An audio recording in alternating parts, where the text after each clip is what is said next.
Hello, can you hear me at the back? Person with a red shirt right at the back, can you hear me? Okay, he's reading email. Can you read me? Awesome.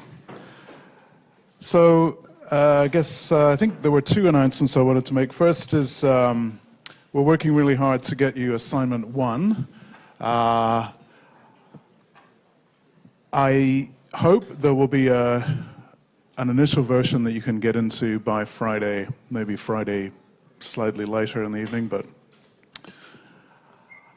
so the deadline will be pushed back. So the deadline will be, I need to get the date right, but it's the Monday after the long weekend, which is a bit annoying, I know, but yeah, so the plan is you have 2 weeks, and it should definitely not take you that long to do.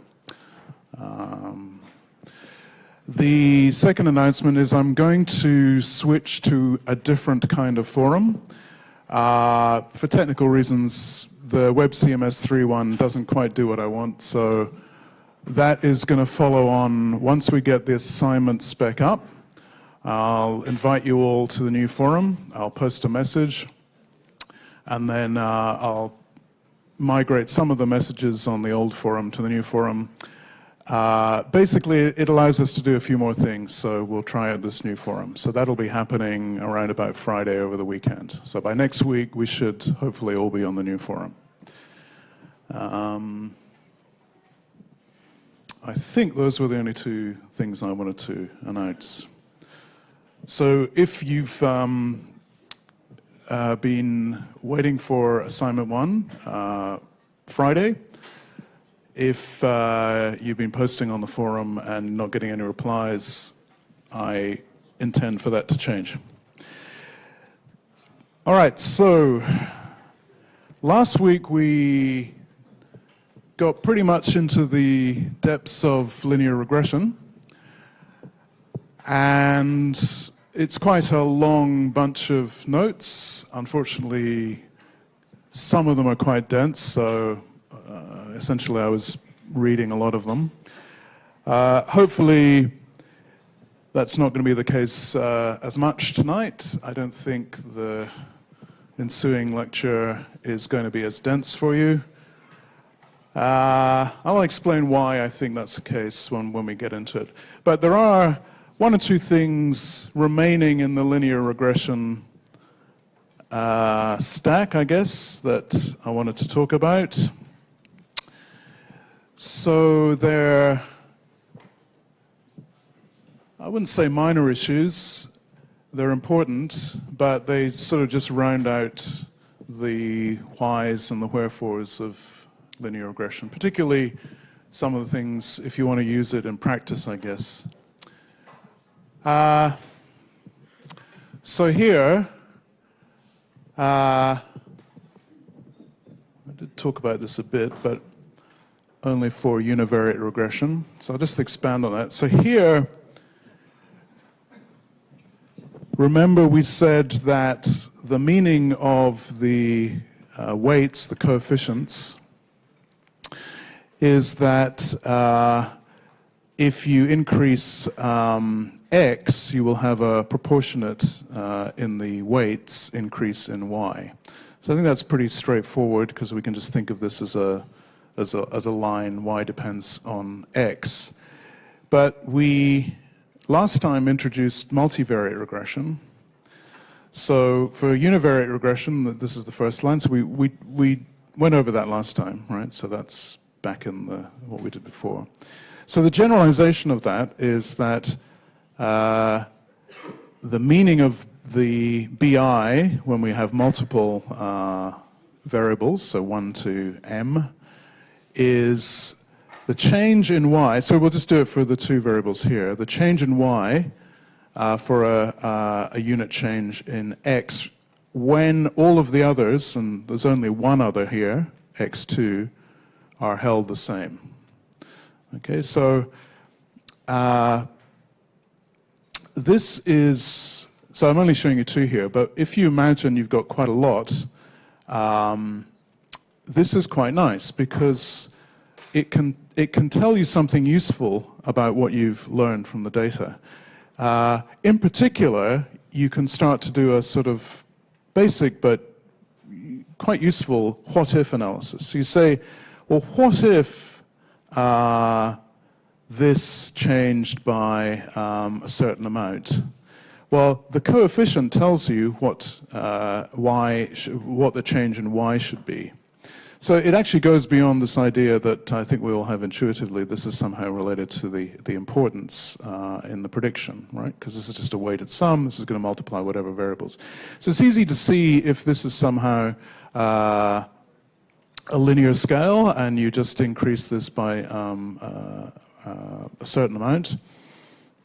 In particular, if you just increase it by 1, then this will be the amount that this changes by.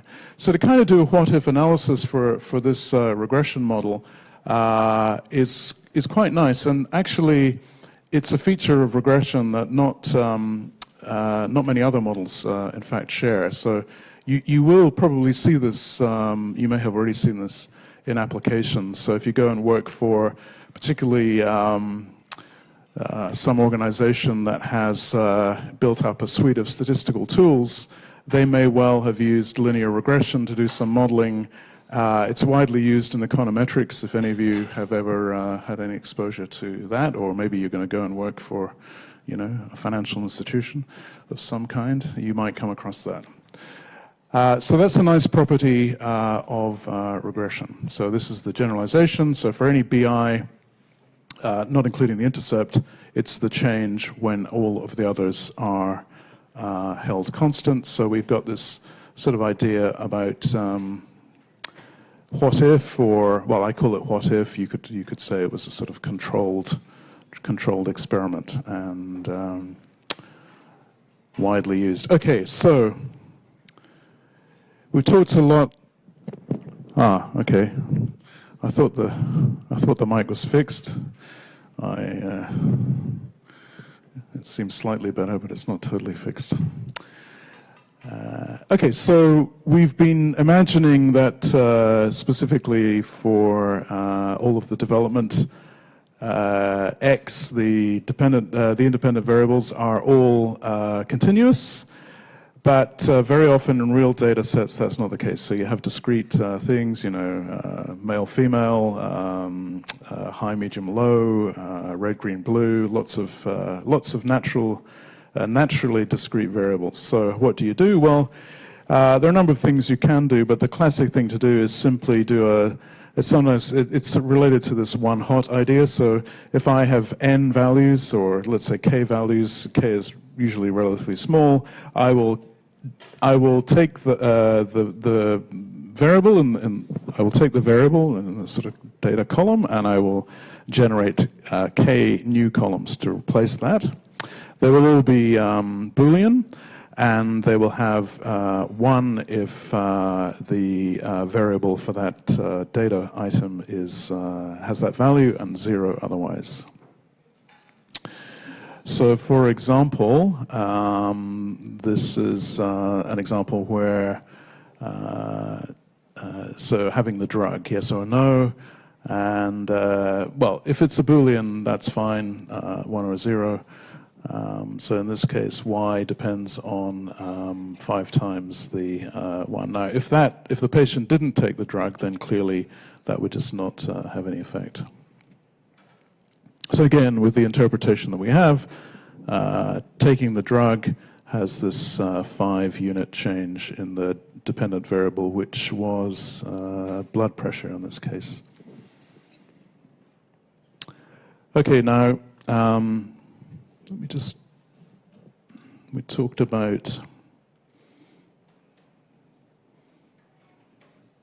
yeah, I'm going to talk more about this in a second. Let's say we actually wanted to model something like an interaction. So we develop a new variable, which is the product of the drug and the age, so dx.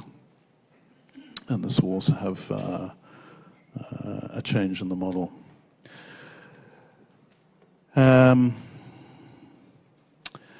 Okay, now I'm going to talk a bit about this in the next lecture, so I don't want to dwell on this, but suffice to say, so that was x being non-continuous. You might wonder what happens when y is non-continuous. Well, the easiest way to think of this is that we are doing classification. So if I'm trying to predict a class, classic example would be, positive or negative. Linear regression is not quite what we want.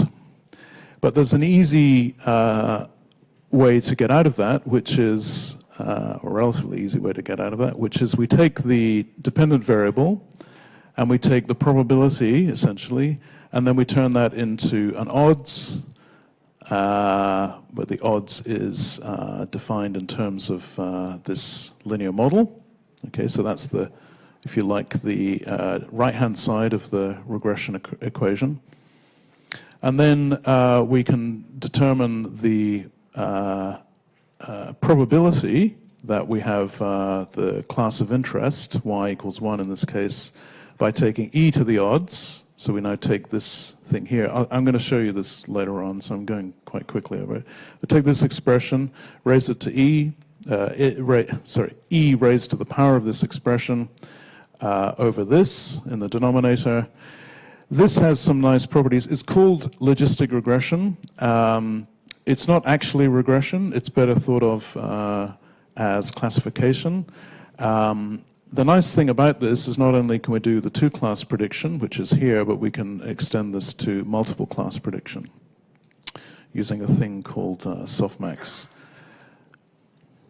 And this is a useful technique. It's not as widely used as it might be. It's more difficult to fit than linear regression, particularly if the data is large.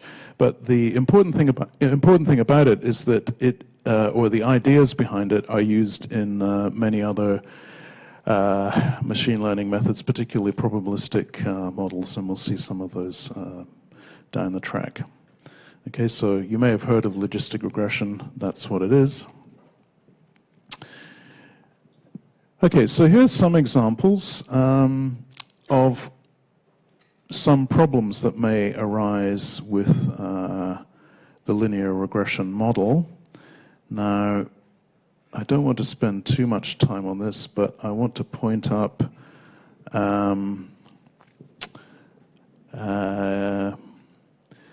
I guess a couple. So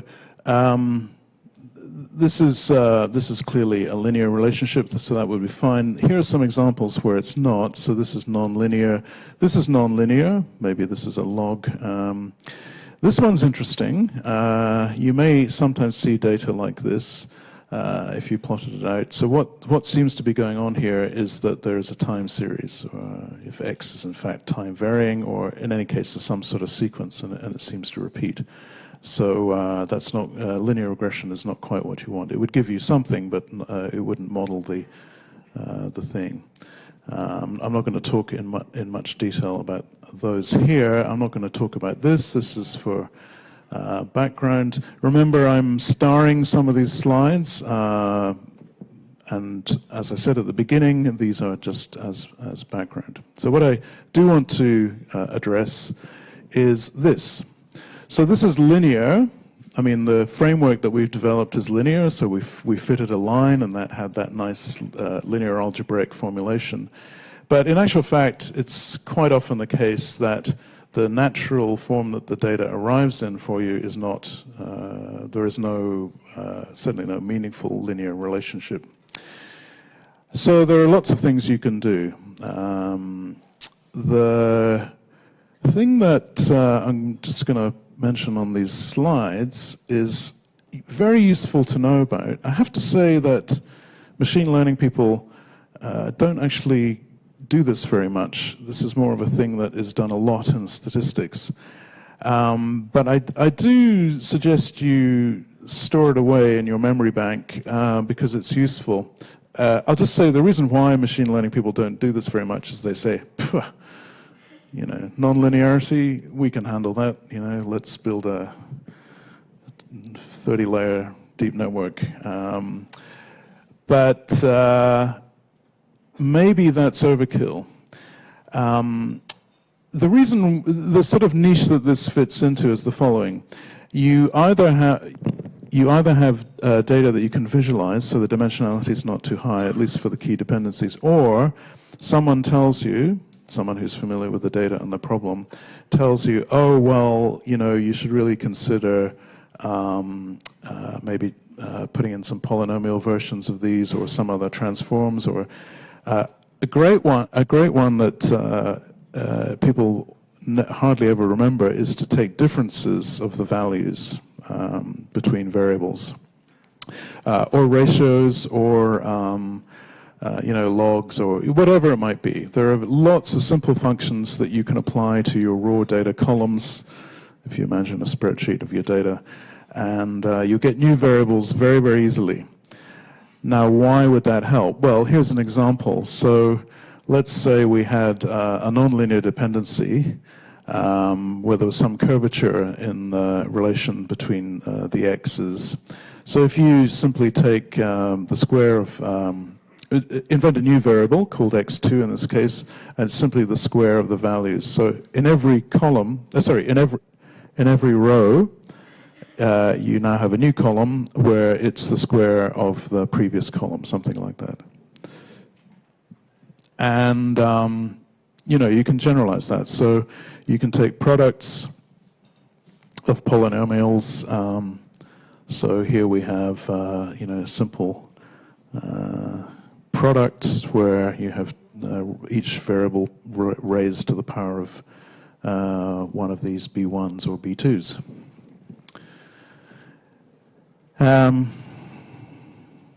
Okay, and then the important thing about this is that you're still fitting a linear regression. In this case, we're taking logs. So the important thing is this is still linear if the resulting model is linear in the parameters, right? So the parameters here are these coefficients, B0, B1, B2. So it's linear in the parameters. So as long as you, obviously if you wanted it to depend on the square of this parameter, then that would be not a linear model. But if you do the transformation on the variables before you do the fitting, then it will be. So to the extent that you can do that, and as I said, very often you can do that, it's a good trick. The problem comes, well, there's a twofold problem. The first is, how do you know what these transformations should be, right? And even the simple set I outlined, there are a lot of options that you could try. Secondly, if you have a very large number of variables, in other words, your raw data is very high dimensional, it's going to start to get very tricky because you're going to expand and you're going to get even a higher dimensional space. So that is where the advanced machine learning methods come in, the ones that can automatically do nonlinear fits without having to go through this feature transformation. Right. So that's really the issue. Now, to sort of anticipate some of that, note the following. Whatever we introduce by way of a transformation, we could have some very high degree, well, not very high degree, but we can have high degree polynomials. And we've got a choice. They could all fit, particularly as is shown here, within a limited range of the data. Particularly, this is on your training set. But they may have very different effects if you apply them to data which is out with the, you know, the range that you've seen on your training data. So they all sort of do the same job here, but in general, that may not be the case. So you might wonder, well, how do I know? And the answer is, well, you don't, right? So you don't know what the hidden function is. You don't know what kind of degree is the quote-unquote correct degree. If there is someone who can tell you, or you can obtain some prior knowledge, or there is some relevant theory that can apply, usually this would be domain theory, not machine learning theory, then you can go ahead. Otherwise, you use a nonlinear machine learning method and you take care of overfitting, and that's a topic that we'll go back to. All right, now let's suppose either we have a high-dimensional problem already, or we do some of this feature transformation, which is going to give us a higher dimensional problem. Particularly when we've done feature transformation, we will potentially have, as we just saw on the previous slide, quite a lot of capacity to fit arbitrarily complex relationships. So how to deal with that? Well, there are different ways. The easiest way to think of is to do what's called a feature selection search. And the easiest way to do that is to look at all possible subsets. However, that's if the set of features is large, then that subset lattice is large. Every subset in the lattice leads to a new model, and you need to go through all of them, or you need to control that in a way. So one way that you can do that is with a greedy search. So you can add in features and see if that improves it. But then you have a search which has got a branching factor, which is the dimensionality of the problem. A second approach, which we already talked about, is some kind of regularization, sometimes called shrinkage. So we mentioned that. Have a look back. So the idea there is that you jointly optimize. On one hand, you try and minimize error. On the other hand, you try not to let the coefficients get too large. And depending on your regularization, some of those could disappear completely or be reduced to very small small magnitude. So those dimensions effectively do not have a role. And the third, I guess the third class dimension is dimensionality reduction.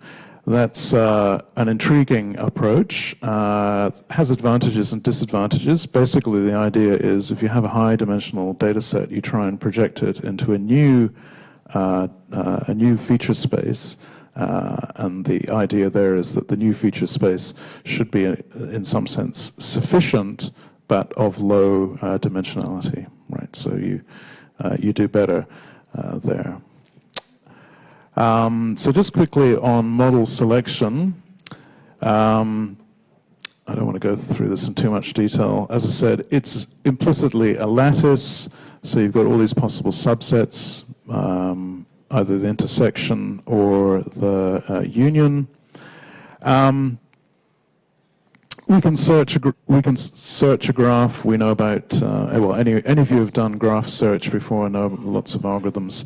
So what's the objective function in the search is the cost of the node. So a good example of the cost would be the error, right? So MSE.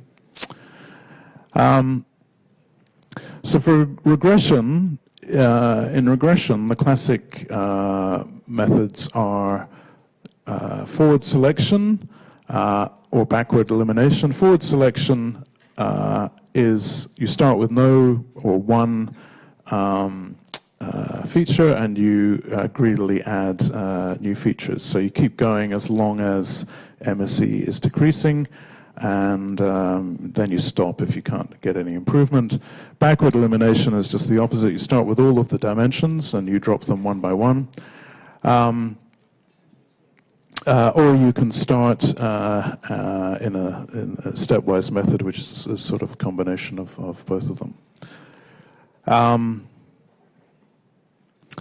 And then if you're actually doing regression, something I haven't talked about, which is not something that people in machine learning typically do, but you can use this coefficient of determination R squared. If you look at the regression implementation, you should always be able to get R squared out.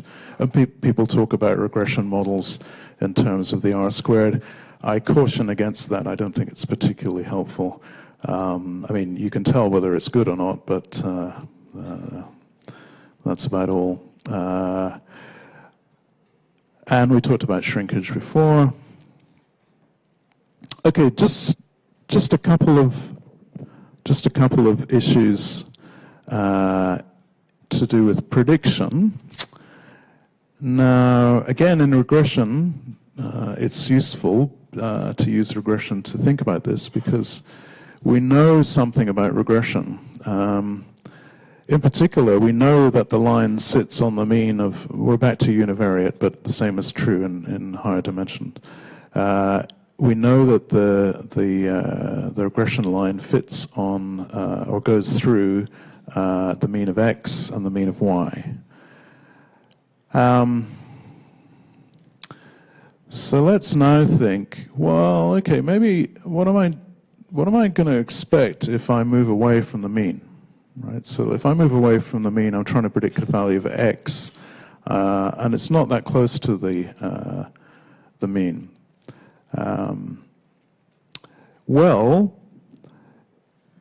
Actually, if it is close to the mean, nothing too dubious is going to happen, right? Because if I slightly vary my x values around the mean, then we can expect, given everything that we know, that all we'll see is a slight variation in the y values around the mean. However, the further away we move from that, the less we're guaranteed that that will be the case. Okay, that should be just intuitively correct, particularly if we're looking at outliers in x, because if we're far away from the mean, that tells us a couple of things. One is that it's less likely that that value will have been well represented during training, and then it's less clear that the line that was actually fitted in training is actually representative of the line that would have been fitted had this outlier been present in the data. So, in other words, there's more uncertainty in the model when you're further away from the central value. And again, this is something I mentioned in the first lecture.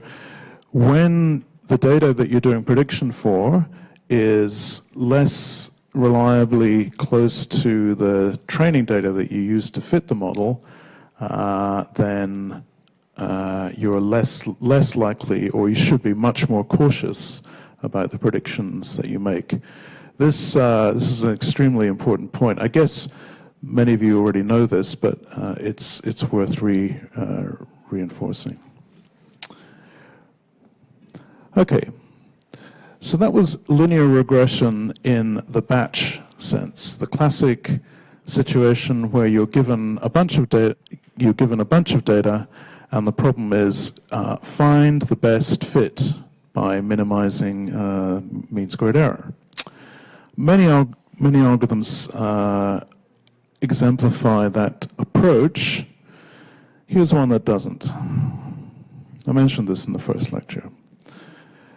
So the simplest form of learning you can imagine is memorization, or we know it as rote learning. So you simply store the data, and then when you're asked to make a prediction, you go through the data, and we assume that you know the function value, right, the hidden function value that you're trying to model for all of those data points, and you simply return the prediction for the closest exemplar or prototype. So all that's happening here is that the data, which after all is whatever is all that you're given, represent the knowledge about the problem. So there are various instantiations of this idea. I'll talk about it more coming up in more detail when we're talking about classification. The important point to note, though, that there is an inductive bias here, and it's captured by the distance function. Right, so you have to find the closest neighbor, or the k closest neighbors, in order to make any prediction. If you can't do that, then all you can do is predict what you already know.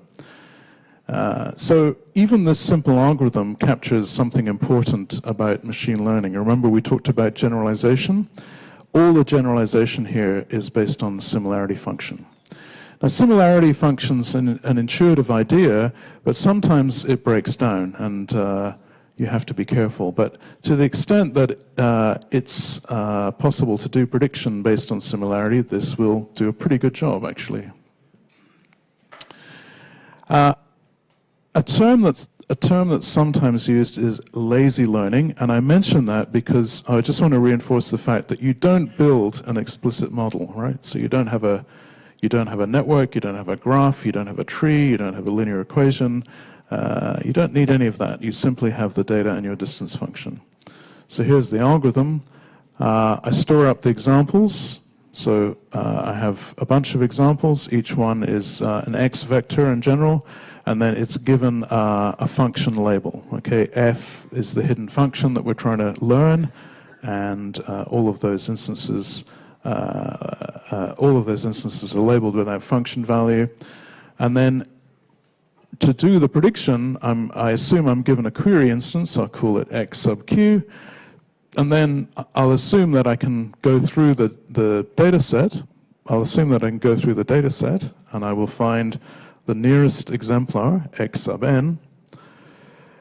And then I will make a prediction. So I'll estimate my output, y hat, which is the estimated function of the X query, which is going to be, so X query is the input, the estimate is this y hat, and it will actually be for nearest neighbor, like the nearest neighbor, this one here, right? So the closest one. I can extend that to the k nearest neighbors. So I take the query, I find all of the k, and I take the mean of their values. Okay, that's the prediction. The distance function is all that you have. If you change it, you're going to do different predictions, and that's what the learning is. We'll assume that the instances are multidimensional, as before, and a classic example of this, I'm going to talk more about this distance shortly, is Euclidean distance. So I take, let's just see, what am I doing here? Okay, so I'm taking, for two examples, let's say one of them is a query, I simply go through and find the difference, take the square, and do that for all of those k. So these are the, let me see, I've got it. Did I say what j ranges over? I don't think I did I?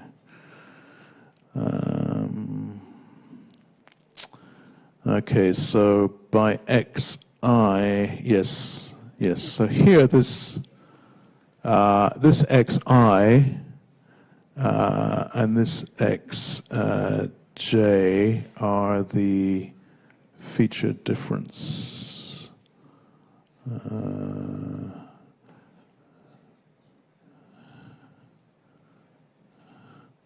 Okay, that was a bad choice of indexation. So k here, yeah, that threw me off. Okay, that was pretty bad. Okay, so k here is actually over the dimensions. So what I said before was wrong. Let me just revise that for clarity. So I have two instances, right? xi, xj. The distance, this distance function, is taken over each feature for the two instances, right? So first feature, k equals 1, take the value of the ith example and the jth example for that feature, first feature, take the difference, square it, and continue for the rest of the m features. Sum them all up, take the square root. You get the Euclidean distance between xi and xj. So that's not very good. Your memory will be overloaded with k. So I've just shown you k having two different meanings for this regressor in two different settings, which is not very good. But I think I've run out of indices. But that's what that means. Now there's one interesting there's one interesting extension to this idea, which is actually quite widely used, and actually it's not that often. It doesn't occur that often in machine learning libraries. I think it's probably in most of them, but it's quite widely used in statistical libraries. It's this idea. So it's called local regression. It's called local regression, and the idea is that I use my data for each query point. So I have a particular point for which I want to predict using regression. I find the local neighborhood with the distance function. That gives me a set of data points, and I build a little regression equation on the set of data points. So xi is the ith feature of the instance x. Okay, so in this case, there's one nearest neighbor. So this is interesting. This idea can be generalized. In particular, you can build quite powerful piecewise approximations to complex functions using this idea. But the nice thing about this is that I now have an explicit model of the data in the local region. And because k nearest neighbor has some interesting properties, which we'll get into a bit more in the upcoming lecture, this can actually be quite a useful thing to do. For example, I've seen this used in value imputation. Let me just take a second to describe what I mean. So suppose I have some data and I have some missing values for some of the variables. Okay, very common problem. You have a few options. One is you can throw that data away. If you don't have a lot of data, one thing you can try and do is impute or guess the value of the missing data. And you can do that with this kind of local regression. How? Well, you look at all of the values for the variables apart from the missing one, and you find the instances that are closest to it. Let's say there are k of them, and then you fit a local regression to predict the missing value. Okay, so there's not an idea of a sort of fixed class here. So I have one of my variables whose value is missing. I get the closest neighbors, and I fit to predict that missing value. Okay. So what have we done? So in summary, we've looked at a bunch of topics focusing on linear models for regression. We've introduced some terminology. We've talked about learning as optimization. We've talked about implementation. And we've introduced the idea of regularization to avoid overfitting. Regression itself has been widely generalized, and many forms extend the basic linear regression. So you can predict ranks. We're not going to cover that. I guess the most important extension of the whole regression idea in machine learning is in the neural network approach, although there are some others. But it's been, I guess, or these ideas have been, are implicit in neural networks. But there are some alternatives. Regression trees I'm going to talk about, particularly useful when put together in large numbers in ensembles. Class probability trees, I'll talk about later, and model trees as well. Okay, so we have about 10 minutes before the break, so I propose just to get right into the next topic without any further ado. No questions from anyone? All clear? Good. All right, so now we switch. Classification is now our focus. And I thought it would make sense to start where we left off with local approaches, and this to do this, we'll focus more on more in depth on the distance and how it is used to expand on k nearest neighbor. Right, so k nearest neighbor for classification. We'll talk more about those issues. Then I'm going to, in order to talk about another widely used base method for classification, I'll take some time to set up a Bayesian framework, and in particular, I'll talk about two kinds of inference that are absolutely critical in the Bayesian approach for doing classification, for doing regression as well, actually, but I will mention one regression application. And it's going to turn out that, in fact, in the Bayesian framework, there is a way to set up various ideas about optimality. Now, this is a particular form of optimality. We won't have many applications of ideas of optimal learning in this course. There will be one or two others. So this is quite an important and useful one. And then I'll switch into something that's actually far from optimal theoretically, but is very widely applied, and it's good to know about. And to try and motivate this a bit more, because its use is rather different from the theory, I'll talk about how it's applied or could be applied in text classification, which is basically the canonical example for that kind of approach. Then I'll talk about perceptrons. Along the way, I'll mention the logistic regression idea again.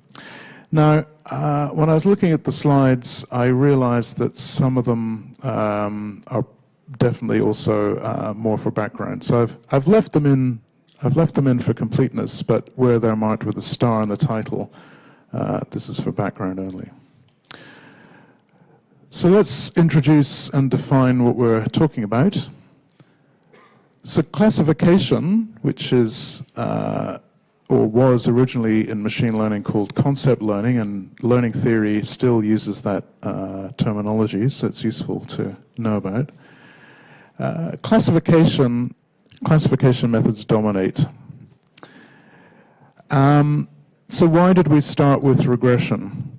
Well, we started off with regression because, unlike regression, classification methods don't have an easy and sort of straightforward analytical approach, right? So it's not usually the case that the algorithms you see to do classification are derived from first principles. In fact, being able to do that with regression is definitely the exception, not the norm. The idea, however, and this is maybe surprising, because I think the idea behind classification, at least when you first hear about it, is somewhat simpler, I think. You simply have a bunch of inputs and a label. It can be a two-class label, but in general, it's one of a set of discrete outputs. These are the classes. So what we're going to do is look at a bunch of learning methods, and we'll simply approach them in terms of the description of the problem, the description of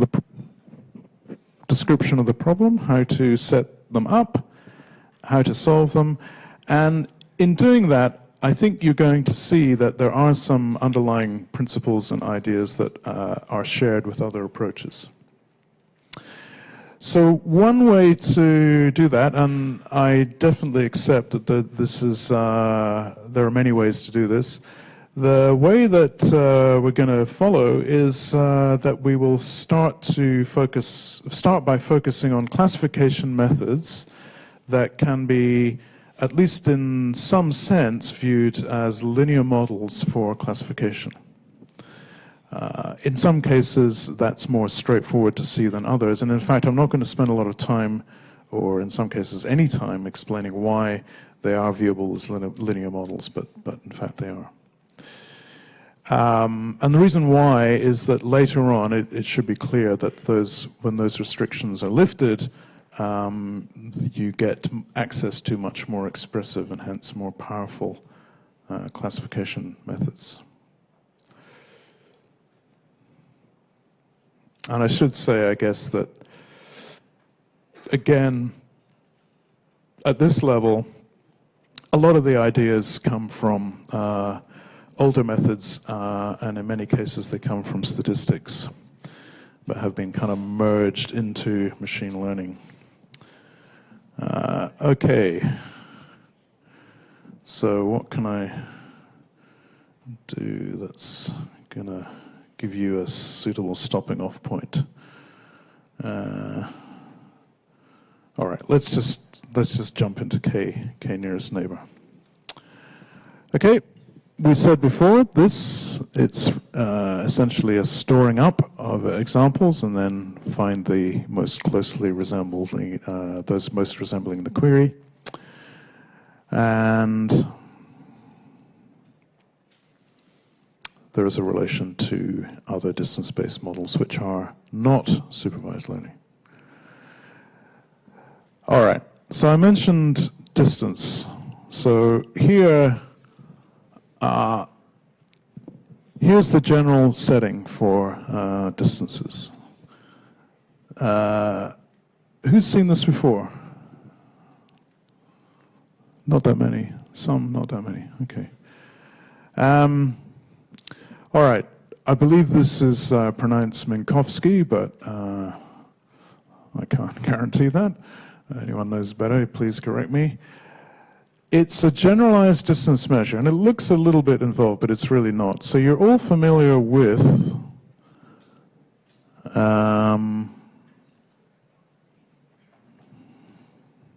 on the next slide, I'll show you the one that you're familiar with.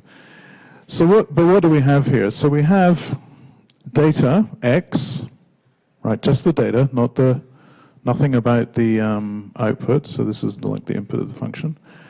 And this needs to be measured in a d-dimensional continuous space. Okay, so we have this almost the same setting that we had for regression, but there's no output here. So we have an order of the Minkowski distance, different Minkowski distances. I'll say right up front that most of the time you'll see p is 2, some of the time you'll see p is 1, and very occasionally there are some other values for p. That's in the context of nearest neighbor. So p above 0 defines your distance measure or metric for p, and it's pairwise. So again, we've got an index over the dimensionality. So we know we have d features, and we have two objects, x and y, and we compare them feature-wise, so element-wise. They're two vectors. We take the magnitude of the difference, raise it to p, sum all that up, and then take the root, the pth root. And the shorthand that we'll use, which is, I think, reasonably standard in machine learning, sometimes this double bar you'll see as a single bar, sometimes you won't see the p, and I'll explain when you won't see the p. But hopefully I've been consistent whenever I use this, which is really only in this lecture and one other lecture. And this will be the p-norm. Sorry, this is the p-norm of the difference. Okay, so we take the difference, and that's the p-norm of the difference. You do see the p-norm just for a single object. Okay, so that is what this is. So the one you've all seen is this one. Okay, so Euclidean distance is the 2 norm of the element-wise distance, like this. And if you want to use vector notation, you can express it like this. This is very familiar to us, and we conceptualize this as the crow flies, sort of like the direct distance, and you'll learned in your trigonometry in high school what this is about. So this is by far the most common in machine learning use. Sometimes you see this. This is the one norm version. Its name, a useful name for it is Manhattan distance or city block distance, because it describes how you get from between 2 points going along the axes, right? So going parallel to the axes, and the axes are defined in this d-dimensional space. So the one norm is just take the magnitude, the absolute value of the difference, and sum them up, and that will, right? So if you wanted to get from here to, you know, CLB, and you didn't, imagine the campus really was a grid, you know, that would be your Manhattan distance. Okay, so everything that we'll do in terms of distance-based measures will be usually done with the 2 norm, sometimes with the 1 norm, just to make calculation easier.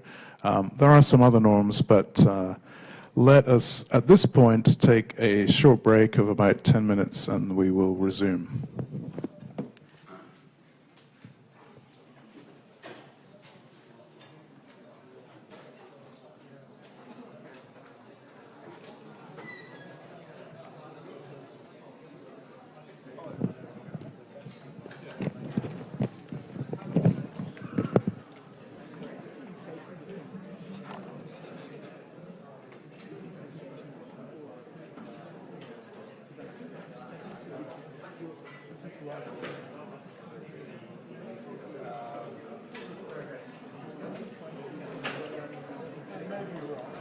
I noticed it's confusing.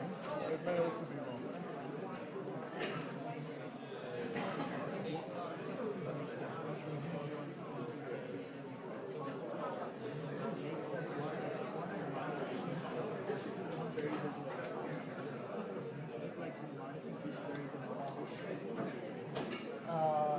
So the original matrix, so these data points, or this is one data point.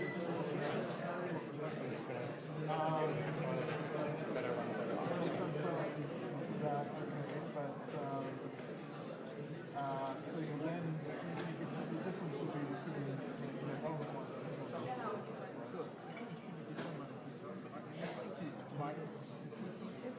No, you're trying to minus the 2 columns.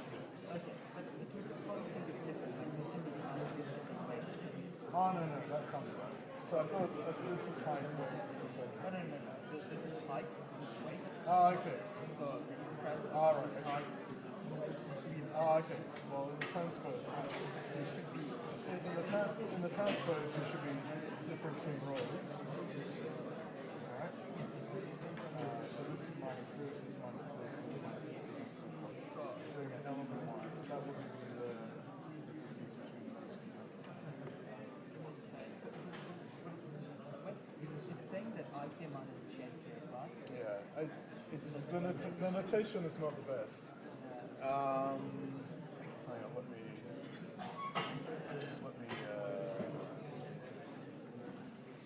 it's this one, right?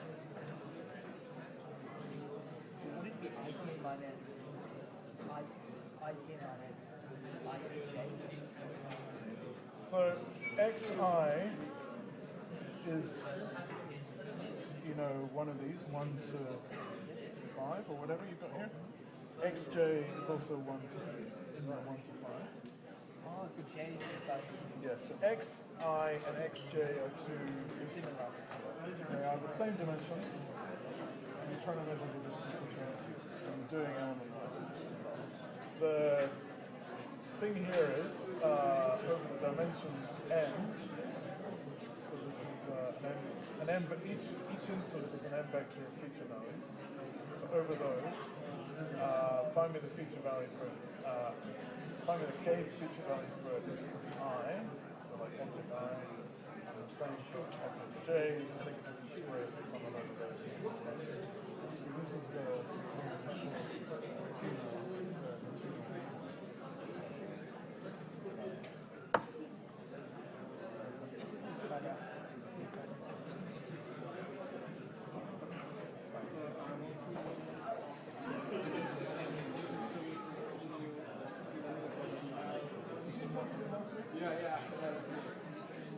Right, what happened with that?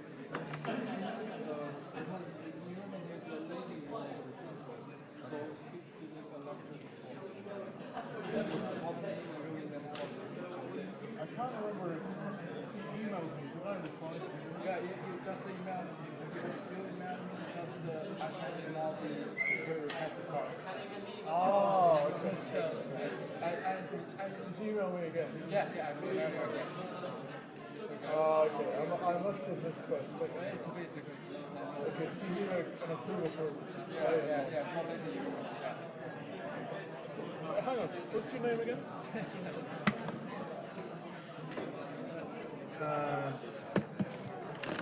I think you wrote it down for me last time.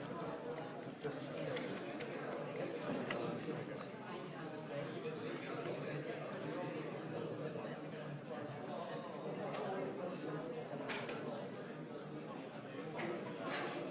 it's about later than normal, right? Yeah.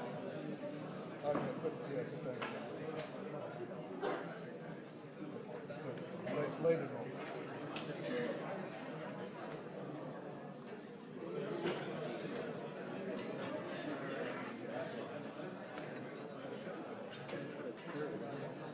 Joseph, how you doing? You gonna hold me up for?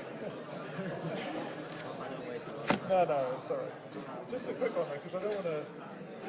Yeah. So what was the question?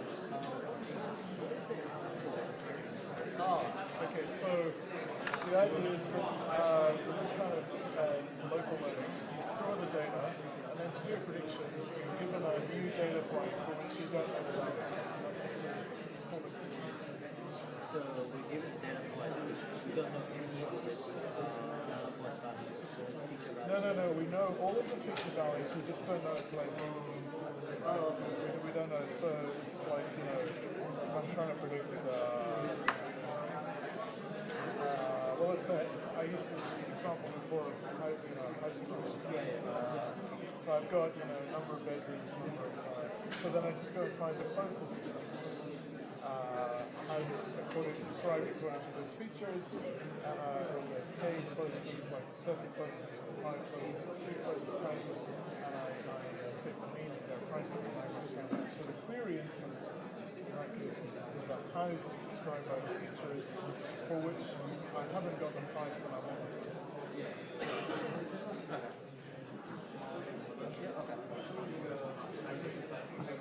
Sorry? For now.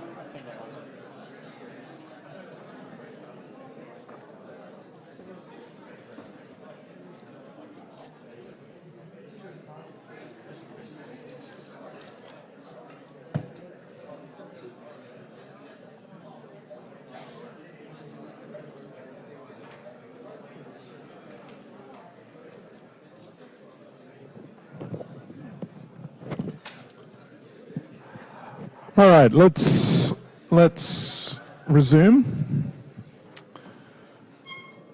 All suitably refreshed.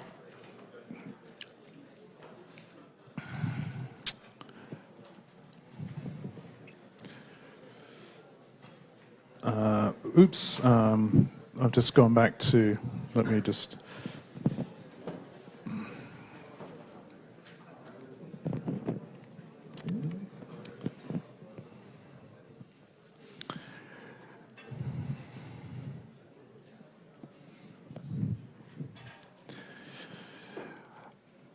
All right, so the one norm and the two norm, we should all be familiar with.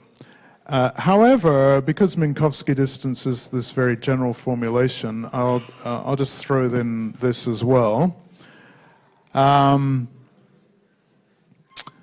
So the p norm.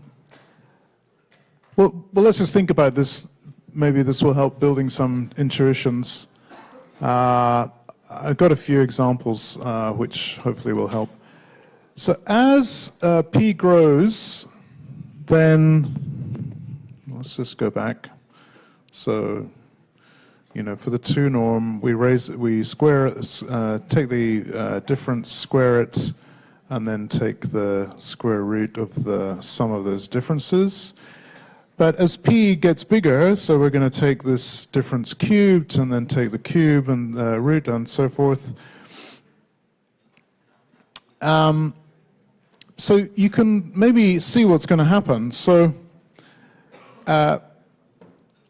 as p grows, because you take every dimension, every variable on the full dimensionality separately, right? You do it element-wise on that vector.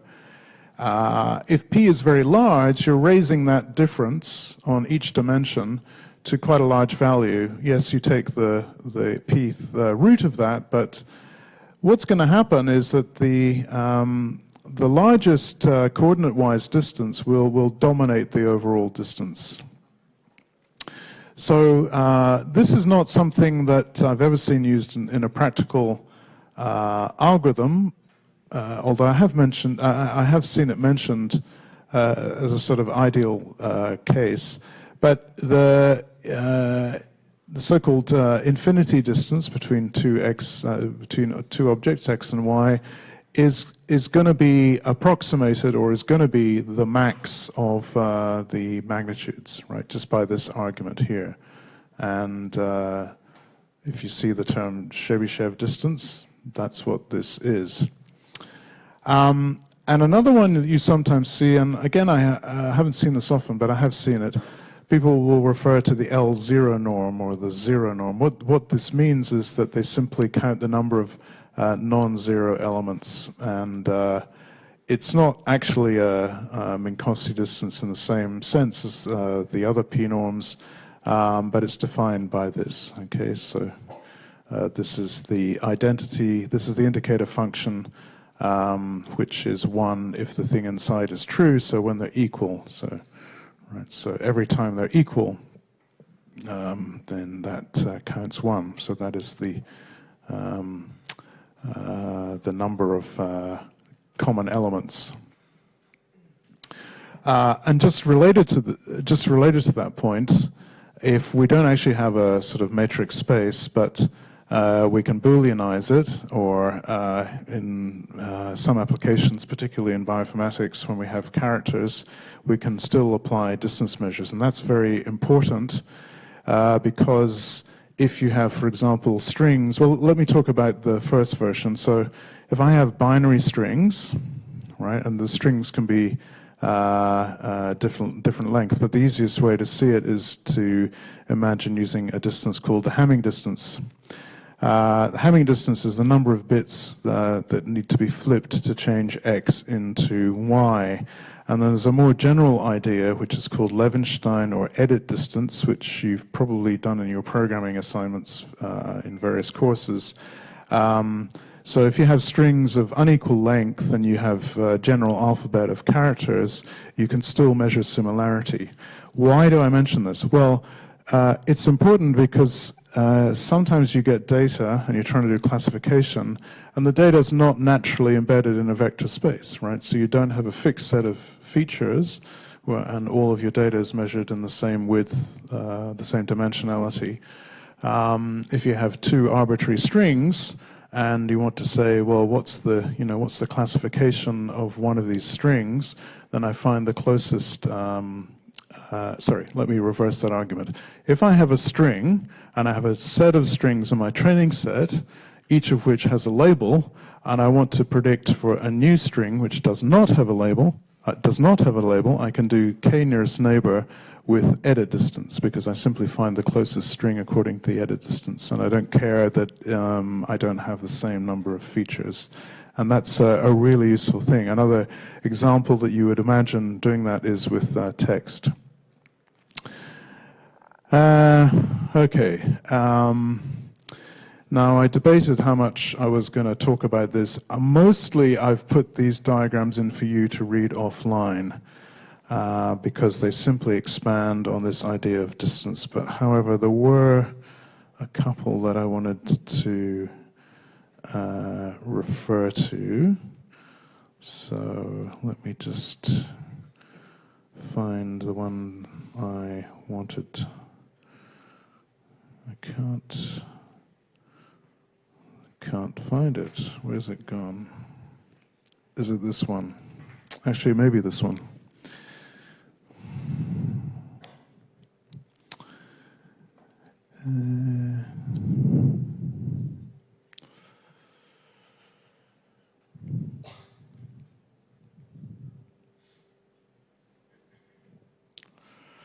Yeah, okay, actually it was this one.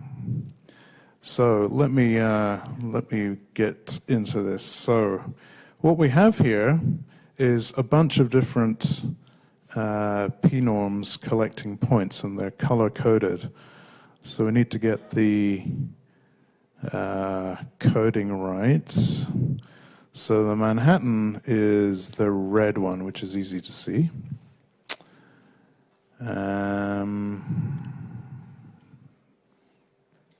Doesn't look right. Euclidean. Oh no, sorry, that is correct. Okay. It just looks a bit squashed. I think I haven't got the aspect ratio right. Yeah, that looks okay. So this is Manhattan distance from the origin. Okay, so there's an interpolation here, but that's what the distance is. 2 is Euclidean, and again, I apologize, the aspect ratio is a bit off, but I couldn't fit all the text and the diagram on the slide without getting something squished. The blue rectangle is this Chebyshev distance. But I just wanted to contrast the, let's say the Manhattan with Euclidean. So you can see it is going to have an effect, right? So this is going to be, in general, it's going to give you a different result. Okay, so this is a very simple case. We're just plotting out the distance according to these measures. But you can see, even on this simple diagram, that the distance from the origin, according to these measures, is going to be different. And the point here is that all of the on all of the axes, you have the same value, but in general, that's not going to be the case. So the point here is that these norms are going to give you different results as you do the distance measures. And it turns out that there's also an issue of rotation and other transformations. And Euclidean is the only one that is rotation invariant. Okay, now we have a general conception of distance. What does it mean to be a distance? So a distance has to have certain properties. So the distance between a point and itself is 0. If the points are not the same, then the distance should be non-zero, should be positive. Distances should be symmetric, so it doesn't matter whether you take the distance between y and x or x and y, they should be the same. And then last but not least, they should obey what's called a triangle inequality, which is that you can't find a shorter distance between two objects by taking an intermediate object into consideration. So the distance between two objects here, x and z, should be less than or equal to the distance from x to y and y to z. Now, you find used in applications so-called distances which do not necessarily, they usually have the first two properties but not necessarily the second, and this is called a pseudometric if they don't, okay, let me be clearer. So they often, you often don't worry too much about the triangle inequality, and you may not worry about them being symmetric. If you don't worry about them being symmetric, then that's the pseudometric. And there are quite widely used distances, so-called distances that are not distance metrics. Okay, now, as I said, I'm not going to dwell on the rest of this. This is starred. I want to get to this point. Okay, so let's consider Euclidean distance.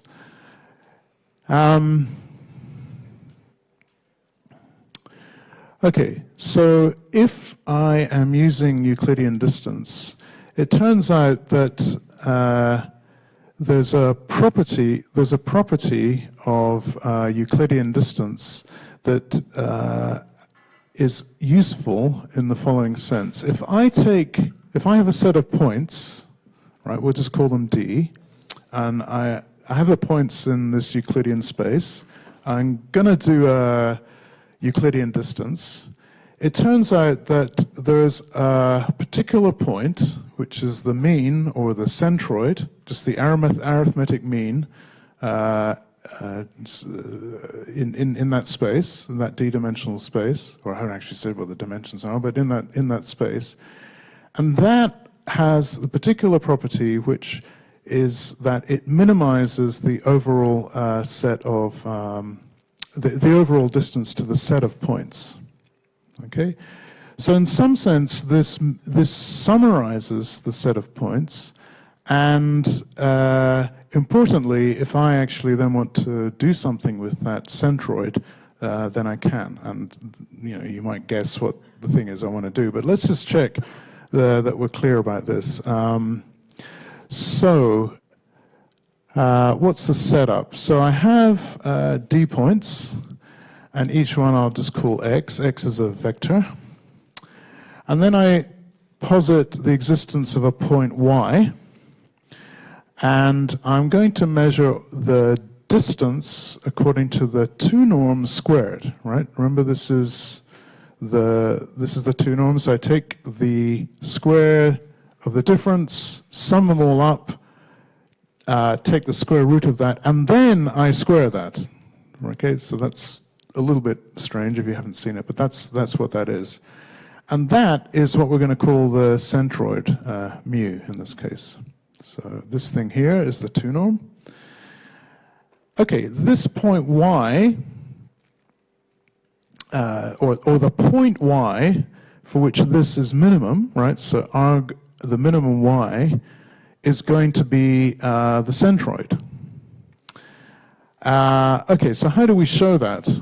Because being able to find that is actually going to be pretty cool. Now, without going through the whole thing, and if you haven't seen this before, I suggest it's maybe a good idea to have a look and see if you can do this. It's the standard sort of thing. We take the gradients, which is the vector of partial derivatives in terms of y, with respect to y, of this sum. We set it to 0, and what we get, well, these are the main steps. This is, there's a bit going on in the middle, but this is what we said, right? Take the gradient, the vector of partial derivatives with respect to y. Here's the sum that we mentioned, this thing here, which is the sum of the 2 norms squared for the x versus y. It turns out that this can be written like this once you've done the partial derivatives. So you get -2 the sum of this thing here, and then by rewriting and setting to 0, we derive this thing here. So when we look at this, so we go from here to here, we see that y equals 1 over the size of the set of points, sum over the set of points x, and that's just the mean. That's the thing that we wanted. So why is this useful? Well,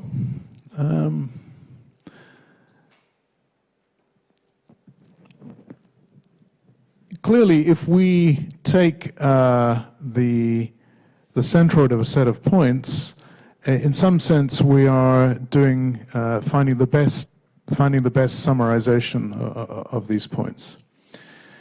So it's the same as minimizing the average squared Euclidean distance, which is known as the geometric median. Sorry, if we didn't take the square, this would be known as the geometric median, and there's an argument there I'll leave you to read. So something that we very often want to do is take the centroid, and that theorem shows that if we take the centroid according to the Euclidean distance, in some sense it is the best summarizer of that.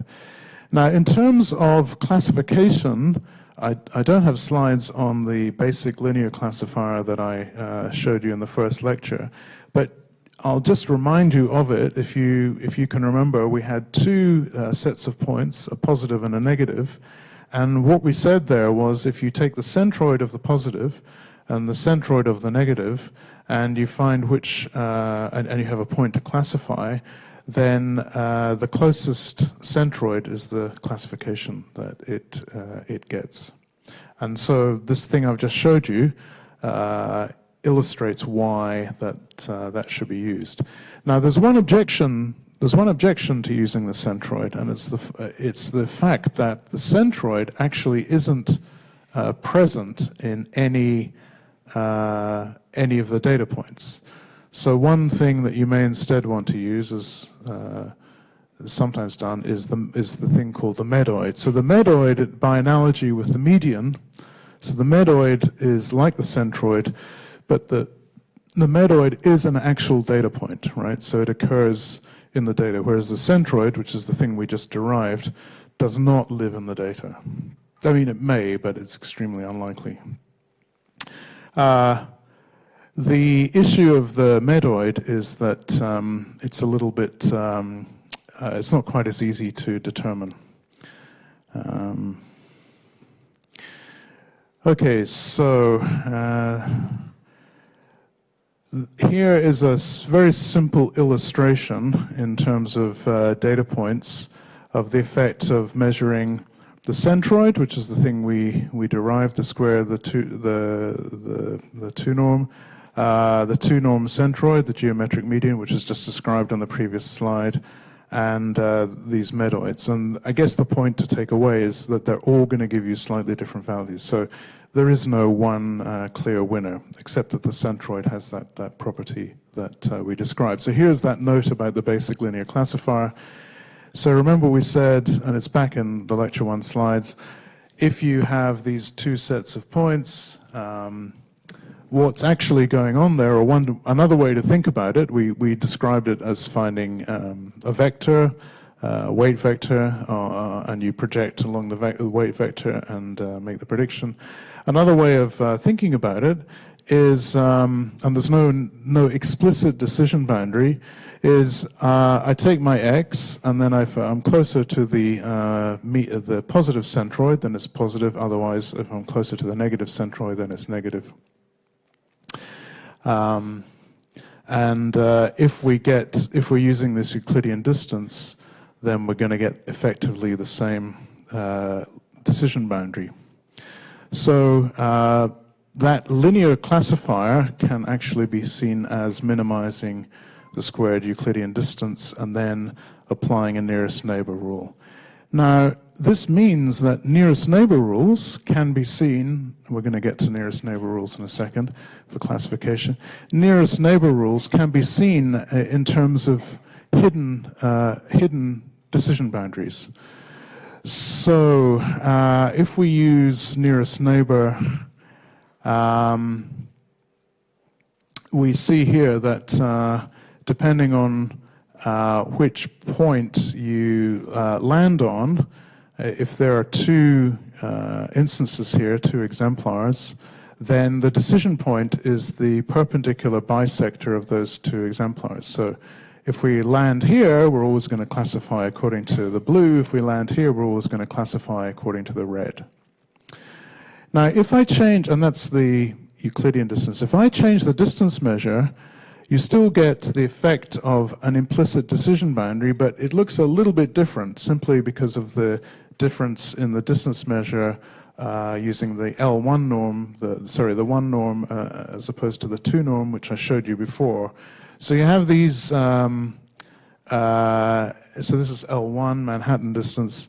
So you have these boundaries, and you note here that it's nonlinear. Okay, so these are the corresponding boundaries for these points. Purely because, right, you can see geometrically they're meant to, I mean, this is just a diagram, but they're meant to be the same points, right? So they're in the same location in the same space, but you're going to get a different decision boundary depending on which measure you use, the 2 norm or the 1 norm. And here's a case with 3 exemplars. It gets a bit more complicated, but it's the same idea. I'll leave that for offline reading. Okay, so what have we shown? Well, we've introduced the generalized idea of distance in terms of this Minkowski formulation.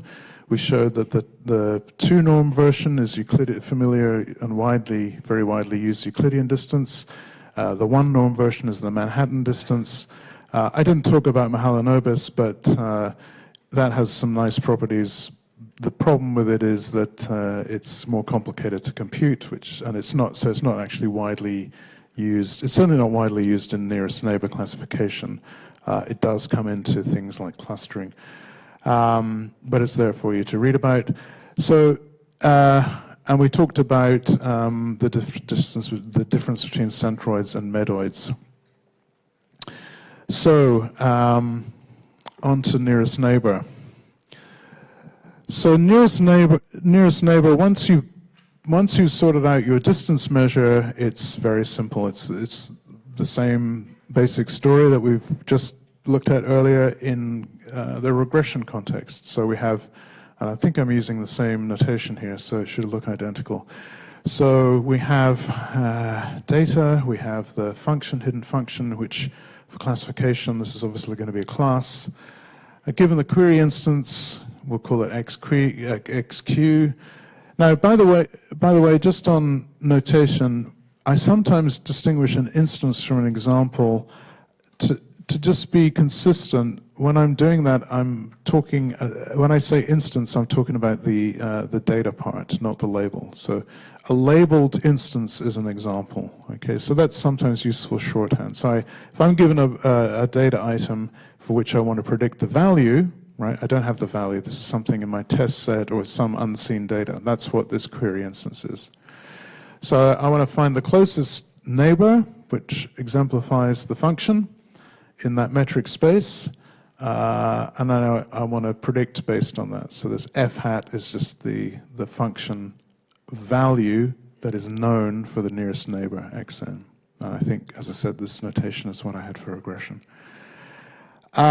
For k nearest neighbor classification, I want to, so I have multiple nearest neighbors, and I want to take the majority vote. And last time we saw, I mean, in the previous lecture the previous lecture notes, we saw that if we're doing a regression, we take the mean. So this is, if you want to be specific about it, this is the modal value. Right, so the most common value in all of the labeled instances that are my k nearest neighbors. So that's this. So the training algorithm is minimal. Just memorize the example. It should be clear, and I'll show this I'll mention this.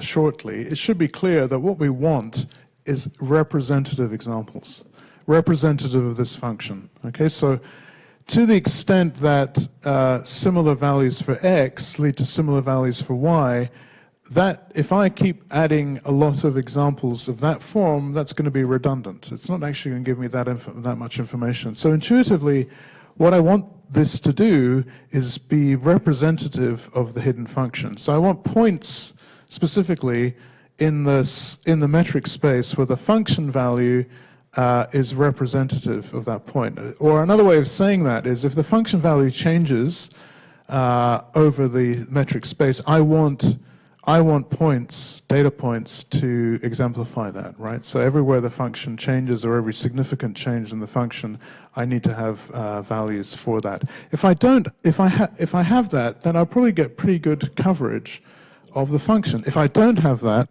then I won't, right? So the intuitive idea here is that I'm exemplifying the hidden function just by storing up the points. That's the core idea. So, yeah, the classification algorithm is just given a query to be classified, so has an unknown value for f. I find k exemplars, which are closest or nearest by the distance function. We haven't mentioned what the distance function is here, but let's just assume it's Euclidean distance. And then I return this thing here, and this is just the statement of the majority vote, right? So this is 1 if they're the same and 0 otherwise. So I just add up all of the values in the class set. V is the class set values are V, big V, and little v is a value here, and I add those up. So the majority vote is just what that bit of maths means.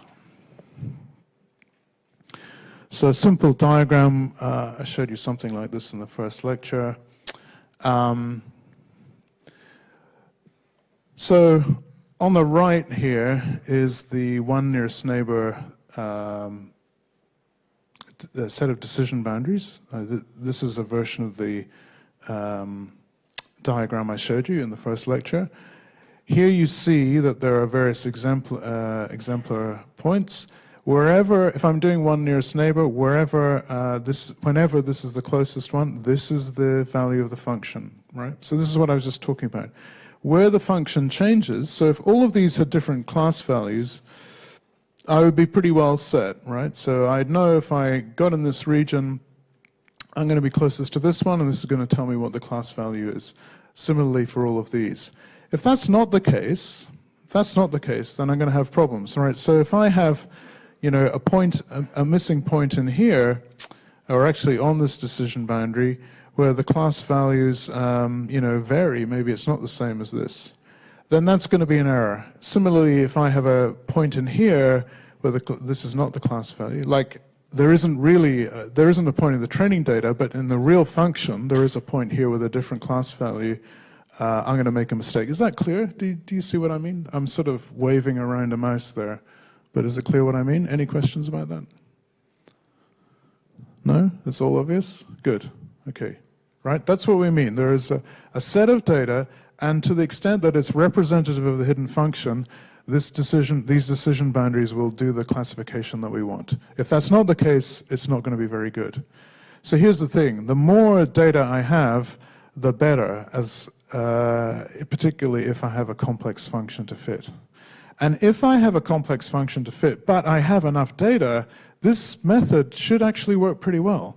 Can anyone tell me why? Based on this.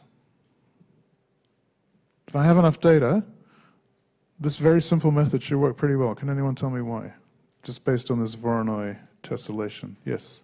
Well, you end up with a huge number of points, each one surrounded by a very small area, so wherever you go, you should be very close to an actual data point, so in theory you should get pretty accurate results. Okay, so what's the key thing that I need? I need enough data to do what?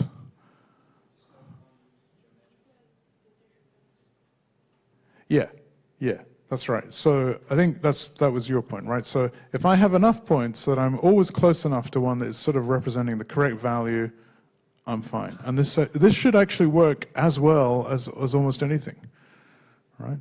And in some ways, it'll work better. Can anyone give me a reason why it might work better than something else?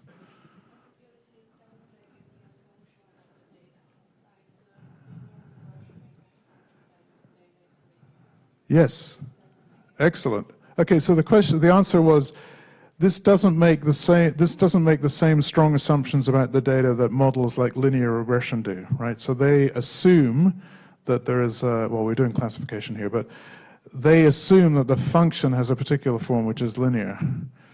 Here, there is no such assumption. So if in fact, if in fact this was a regression problem and these values are very different, that would be okay, right? So there's no reason that I can't have a sort of, this is a nonlinear decision boundary, right? So these are all quite, and the more data points I have, then the more sort of curved and wiggly these boundaries can be, and there's no restriction there, right? So the only thing that you need with this is sufficiently representative data points for the function, and in that case it's going to work pretty well.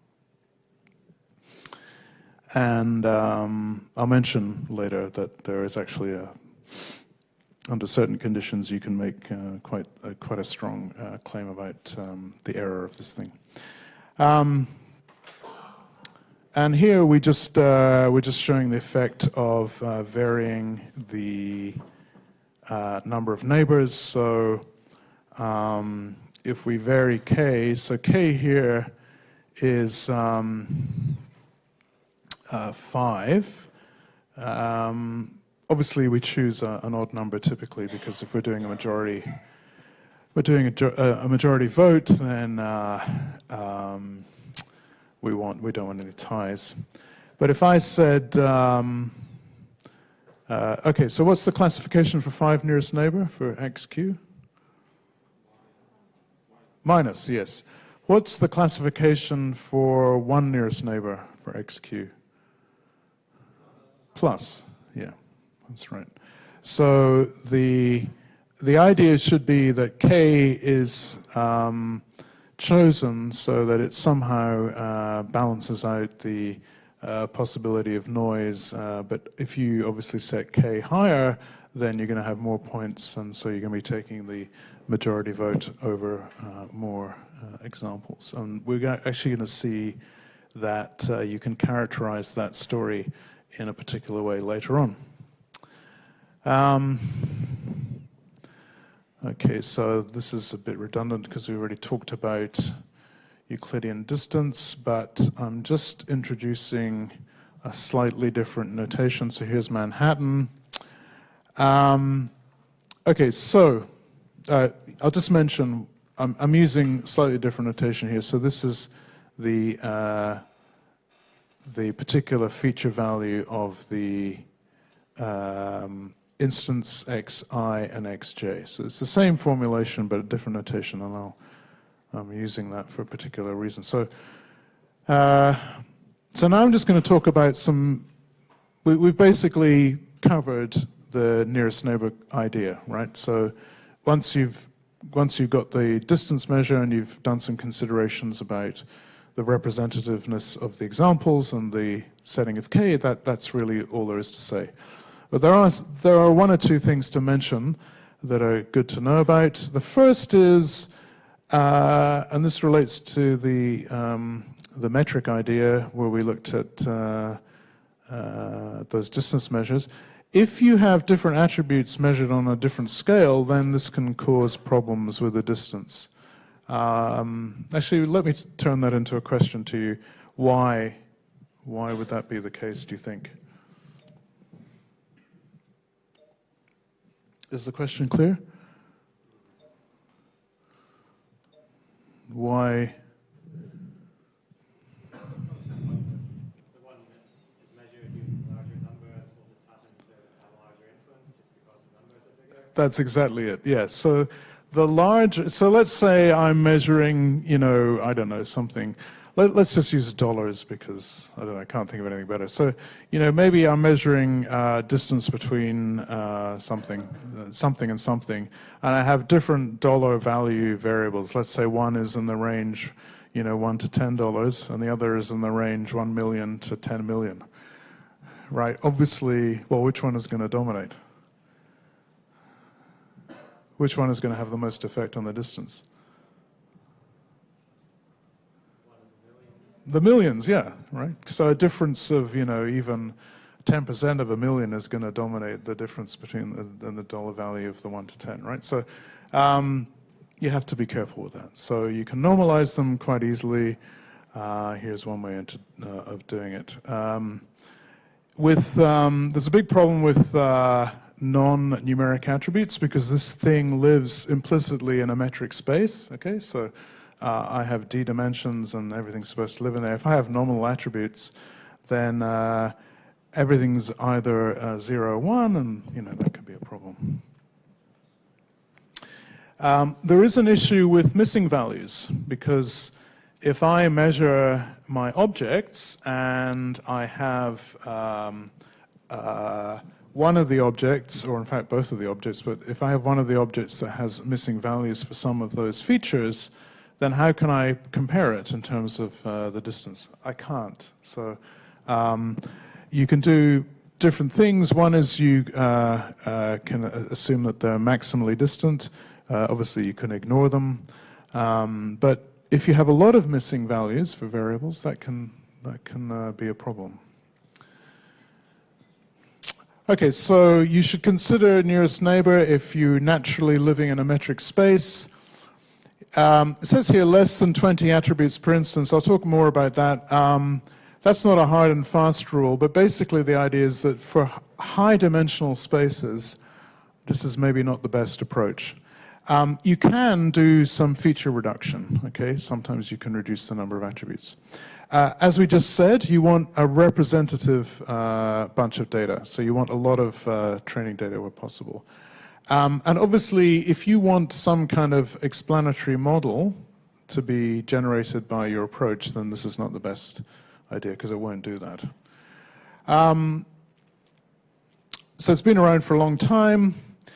It can be very accurate, and there is a result which I'm not going to go into because it's a little bit involved. It has this property that people always mention, so I'm just going to tell you about it. In the worst case, the one nearest neighbor classifier will be twice the Bayes error. So I haven't told you what the Bayes error is yet, but I'll explain it later. Suffice to say for the moment that the Bayes error is the best you can do if you know the joint distribution of the data X and the class Y that you're trying to predict. So it gives you a bound. Training is very fast, obviously, because there is no training. And if you have the lots of data that I mentioned on the previous slide, then you can represent arbitrarily complex target functions because you don't impose any model constraints at all. You don't lose any information by the generalization, right? So there's always data that you can go back to. You don't throw away any data, which, by the way, is a useful point. Depending on what you're trying to do, sometimes it's useful not to throw away your training set when you field your model. I might say more about that another time. Some of the problems are, how do you find the nearest neighbor? Okay, the nearest means that you need to know that there are no other neighbors that are closer. So there are ways of speeding it up. The naive algorithm has to scan through all of the data, find the distance, and then rank and pick the top k.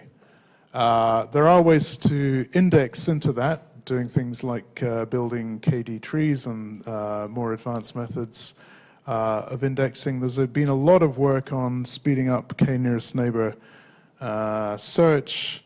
Most of it is sort of shaving off smaller and smaller amounts on the retrieval algorithm, but it can be productive to do that. More importantly, I think, is the issue of dimensionality. So I mentioned that it would be indicated as a good method if the dimensionality is not that high, and I'll explain why on the next slide.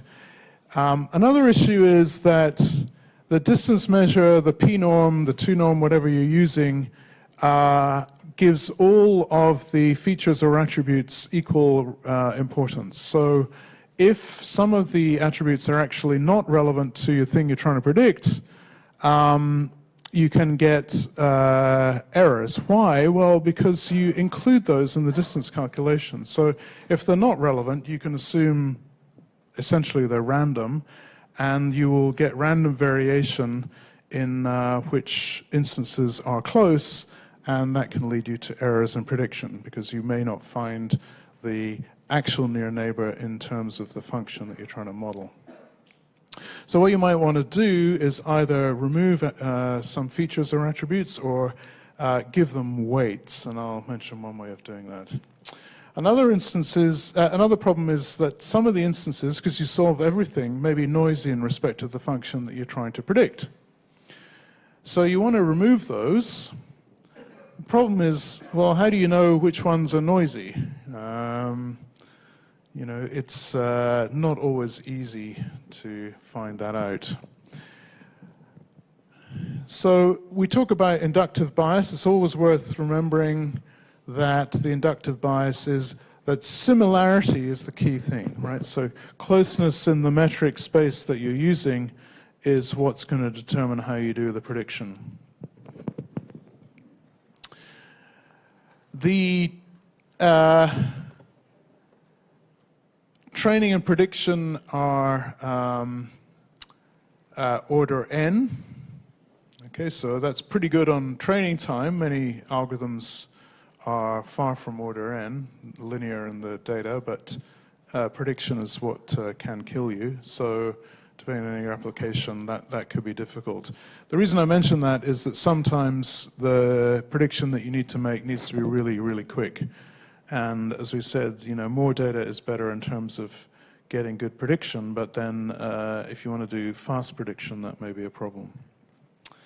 Now, to anticipate something I introduced in the first lecture, but we'll come back to in more detail, we mentioned that the one nearest neighbor separates the training data. That Voronoi tessellation I showed you splits up all of the training data into its own region where it will do its classification. So the terminology we use there is that the bias is low. Remember in the regression setting, we decompose the error into bias, which is due to the difference between the model structure and the hidden function, but the variance can be high. Okay, so the bias is low because we're not fitting any model. We can essentially fit the data, but the variance is high. So what that means is a different training set, which is the bias variance setting, a different training set will give you different sets of points, and therefore will give you variance in the predictions that you make when you do the predictions. You can increase the bias by increasing k, which is the number of neighbors. Why? Well, if you think about it, if I start to do something, let's take the example of local regression. If I do a nearest neighbor approach and I then fit a regression, remember that's what we said, take k points, and then I fit essentially, I predict the mean, which is like fitting a regression, or I can actually fit a regression, then that means I reduce the bias, I increase the bias, I make more restrictions on the kind of prediction that I make, and I decrease the variance, because if I change that training data, I'm going to get more or less the same k points, and they're going to have more or less the same values, so the prediction is going to be more or less the same. All right? And there's actually a continuum that you can see going from k equals 1 up to k equals n, where n is the size of the data, and the bias variance can be seen to change. I'll talk about that later. Now, the last point here is something I want to really emphasize, and we don't have time to go into why this is true, but you can show this. If your data is very high dimensional, and by high dimensional I mean anything over probably a few tens of features. And these days we can easily get data points that are, you know, hundreds of thousands, millions of features.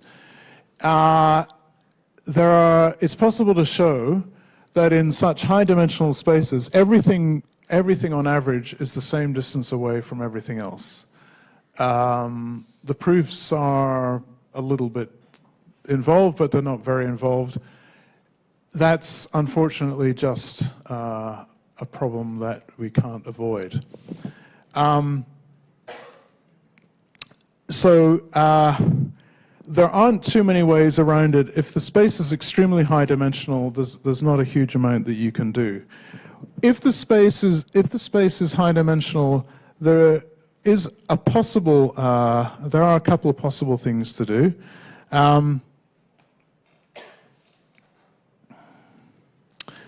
My slides on the cursive dimensionality are coming up. Actually, let me just talk about that in a second. I'll just cover this. So, if I have a set of data and I'm doing k-nearest neighbor, you'll remember that all of the neighbors are essentially treated the same, right? So I take each of the k, I take their classification, or I take their regression value, but let's go with classification for the time being, and I say, okay, each one has a single vote. And I take the majority vote, and that's the class I give, right? So if I have more positives than negatives, it's a positive. You might want to say, well, wait on, what if some of these points are much closer and they're predicting in a certain way? Shouldn't I somehow give them more confidence? Shouldn't they count in some sense more? And the answer is yes. And the way to do that, or one way to do that that's pretty straightforward, is to weight them according to the distance. So you now have a weighted vote. So if I have, so this is the equation for the prediction that we had before. So I have k neighbors. So I'm indexing over actual data points here. So I take, remember, ignore the w for a second. This function here was simply comparing the value. So I go through all of the instances for each value. If they are the same, I score 1. So I get the majority vote. Now, if I multiply that by a weight, I get a weighted vote. So if the weight is high, then each one of those counts more, and that will be the winner. So how do I get the weight? Well, an easy way to get the weight is the inverse of the distance, or the inverse of the distance squared. So if the distance is, I don't know, whatever, Euclidean distance, the weight is the inverse of the distance. So the larger the distance, the smaller the weight.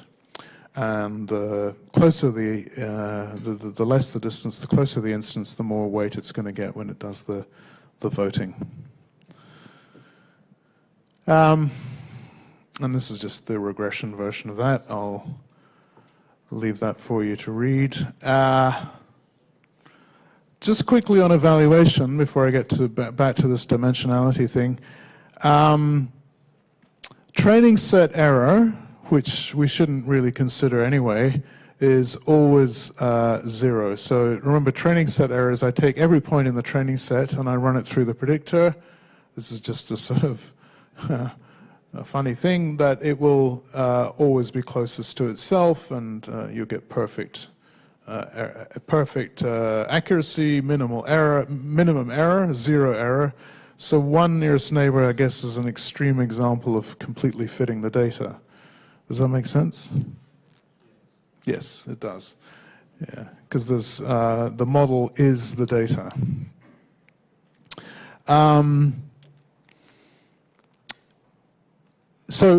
But there's a very nice, straightforward way that you can evaluate nearest neighbor. Is simply leave one out cross-validation, which I've mentioned cross-validation. Have I mentioned leave one out cross-validation? Has anyone heard of that before? No. Some people have, some people haven't. Okay, leave one out cross-validation. I'll talk more about cross-validation some other time, but leave one out cross-validations. I simply take one value out in turn. So if I have n, sorry, I take one example out in turn. So if I have n examples, I take the first one out, and on the remaining n minus 1, I apply nearest neighbor, one nearest neighbor, k nearest neighbor. And I do that for all of the examples. So I have n values, and in the case of classification, it's either it's 0 or 1. Did I get this correct or not? So I take the, all of the predictions, errors out of n gives me the classification accuracy or whatever error measure you want to use. And as long as your distance function is pretty quick, then that should be pretty efficient. Leave one out cross-validation. All right, so I think the point at which I wanted to finish on was just to highlight this dimensionality problem. So you may have heard of the curse of dimensionality before. If you haven't, then you should definitely remember it and be aware of it. So actually, if you've ever done dynamic programming, this will have hit you because dynamic programming, well, it depends on how you're setting this up, but I mean, it depends on the dynamic programming problem that you're looking at, but it's well known that dynamic programming, which is usually a very good approach to various optimization type problems, is a disaster if dimensionality is high because it's essentially exponential in the dimensionality. So Bellman, who invented dynamic programming and has come to be famous in the context of machine learning in terms of reinforcement learning, called this problem the curse of dimensionality. So why is this important for us? Well, if we suppose that we are looking to do k-nearest neighbor where some of the features, or even most of the features, are not relevant, then the similarity idea will be problematic. So similar examples will appear far away. The curse of dimensionality really is a problem, though, when we have very high dimensional data. And almost certainly, not all of the features are relevant. So you have irrelevant features. There are some things you can do. You can weight, just like in weighting instances, you can weight the features. So if you find, and I got one point about this, if you find that, say, on some of the dimensions, it seems that they are contributing to misclassification, so prediction error, you can weight them so that they don't have such an effect on the distance. You can use cross-validation to choose these weights. Now, if you set the weight to 0, that's useful because you've essentially reduced that dimension. You've thrown that dimension away. To see what the problem actually is, here's a diagram by which was in Christopher Bishop's Neural Networks book. So let's suppose we have one-dimensional data, like univariate linear regression, that setting. We're not doing regression, but that setting. What do you need for a nearest neighbor approach to work? Well, if I populate this region of the dimension reasonably well, and these red lines denote where the function changes, let's say, or the classification changes, then I should do okay. All right. So if I have at least one exemplar of the function in each of these segments, that should not be a problem. Okay. So we have roughly three regions in which the function may be said to have different classifications, or at least it's important for the modeling of that function to have representative data in those regions of that number line. Now, what about the case where we have two dimensions, we have two features?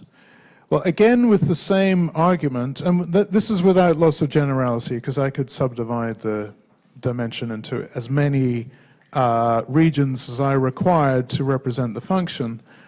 What's happened is that I not only have 3 along the first dimension, but now I have to cater for all of the intermediate cases. So I have to cater for these 3 subdivisions on the second dimension when considering the values I need to store for the first region on the first dimension. That's all of these, and similarly for all of the others.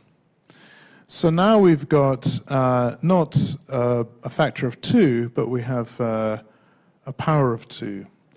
And one more, if we look at 3 dimensions, we see that, again, just using the three-way subdivision, for all of the 3 values in x1, each time I have to consider values along x2 and x3. And again, it's not a factor of 3, it's a power of 3. So the number of the cells in the instance space that I need to cover grows exponentially in the number of features. So what do I mean by these cells? It's very important to be clear about this. What I mean is that in order for me to have a good representation of this hidden function, and I'm assuming that there is a certain distribution of data along each dimension that will, quote unquote, adequately represent the function. We obviously don't know what the function is, but we have this intuition that, you know, a more complex function should need more of these regions. A less complex function, one that doesn't change so much, should need fewer. But in any case, I need some, and I need to have adequate coverage. So I need to have enough data in each of these cells. Now, so the problem is that as I increase dimensionality, just the dimensionality, I need this exponentially growing amount of data to get sufficient coverage. So let's say, for example, I really knew that there was, you know, a three-way sort of subdivision on every axis, and I needed a couple of data points in each one. So I'm going to have to increase that number exponentially, because every cell in the, you know, d-dimensional space is going to have at least 2 examples. But that number may be, you know, that number's not important. It may be 2, it may be 10, it may be 200. But it's the growth rate that's going to kill you. So with exponentially many cells, we would need exponentially many data points to ensure that each cell is sufficiently populated to make reliable predictions. That's the point.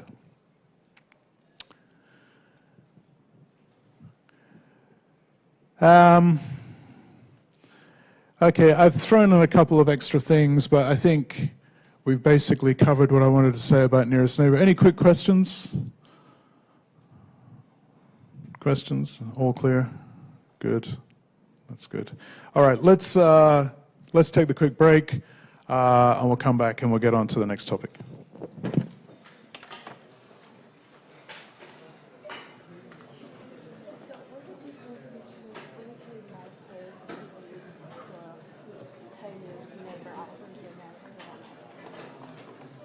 The kernel method is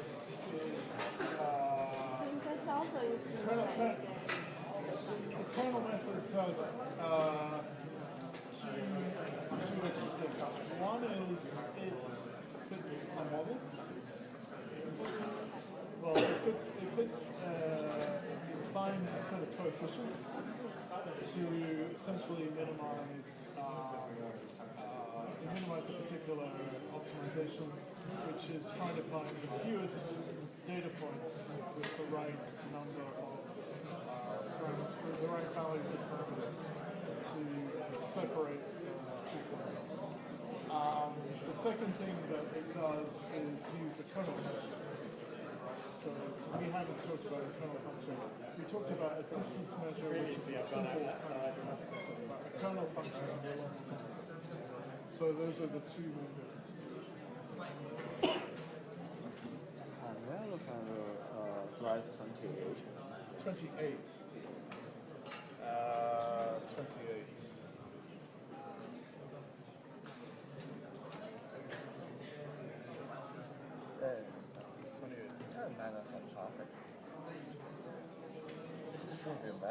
Is it minus? I don't know. What have I done with my?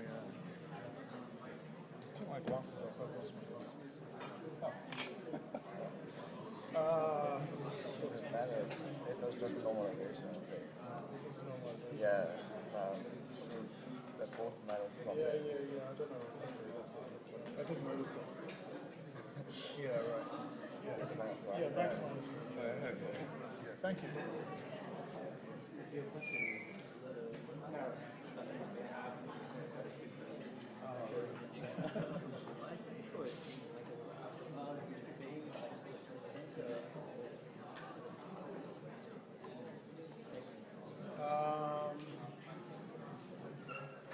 You mean this? yeah. Which center are we talking about? To the King years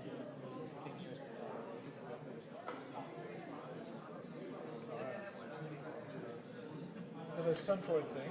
yeah, not like central defines. If you're close to it, that means you are of its class. You mean this thing?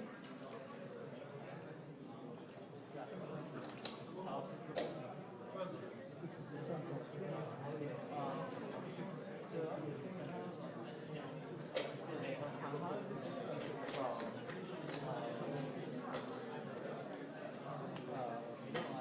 Previous lab calculated like the center of a class by taking out the It's the same. It's essentially the same. This is the centroid. Is if I have the way to think about it is if I have one dimension, only one value. I look at all the data points and I, add them all together, divide by the number of data points. If I do that if I have a vector, so if I have like 3 dimensions, where's the center of what's the central point? All the data points in 3 dimensions.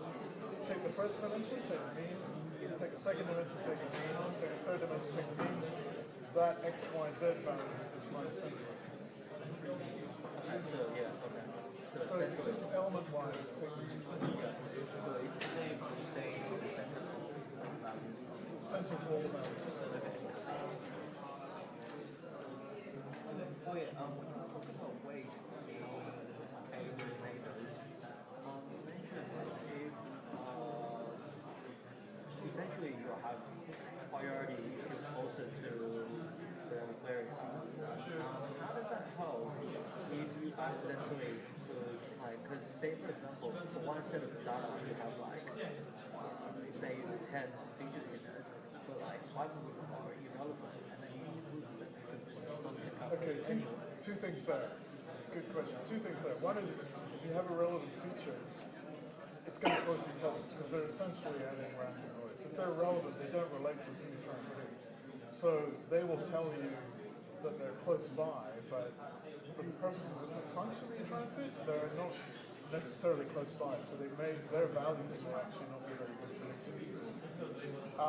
Second thing, so irrelevant features you should try and get rid of. One way to do that is to find weights for the relevant features, but that's a little bit harder, and I didn't really go into that because there aren't really good. I've put some information here, so you can see on the slides. But the distance you're talking about is the distance between. The weighting you're talking about is the weighting. Is this weighting here, right? So weighting between things that are actually close. So if I really know that they're close, and let's assume I don't have any irrelevant features, but I really know they're close, I should say this should kind of more, right? This should have a more weight because it's going to be closer to the real value. So it should be more involved in the prediction. So it should have a higher weight. Okay, so there's two contrasting things there. One is, if I'm trying to predict this point and I look at the ones around it, the ones that are naturally closest should be better predictors of the true value of this thing. But, as you said, if my closeness is not that good because the way I'm measuring it is based on irrelevant features for that classification, then I'm still going to have a problem. And that's a harder problem because it's not as easy to do the weight adjustment. I mean, there's some stuff I put in here for you, so like I think, you put weights on attributes, you update the weights. So if you go through the data, the training set, and and you try each example, if it manages to predict it well, and the feature is is involved, then you can increase or decrease the weight. So essentially there are two types of work. Two types of weight. One is on the One feature. is on the feature and one is on the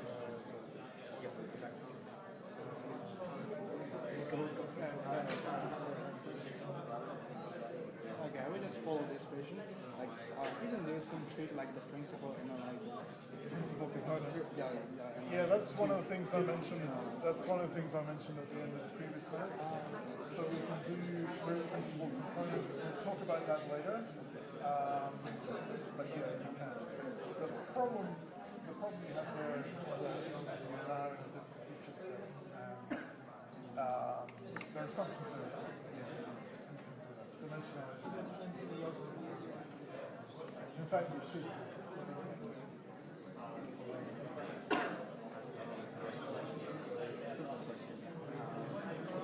So they're quick. Maybe you should come back up. Just give me a quick heads up. Okay, so I'm just saying, so for now we've learned two ways to calculate classification. One's using calculating boundary, the other one's just using okay. The other one is when you say this, that's like what f actually means or f happens. Okay, so F means, so I'm assuming out there in the, I see data, but I'm assuming behind it there's some hidden thing. If I only knew what it was, I would get all of the predictions correct. That's it. That's the hidden function. Function of the data. X is the data. F is the that's like I don't know except for my training examples. So in the training set, I have that and I have that. What I'm trying to get in general is for any X is F, but I don't know the real thing, so I can look at F. So I try and go from this to F.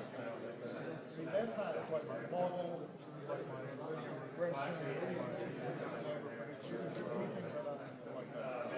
It's a way of but F itself is only known, it's the true value of that function, the true class.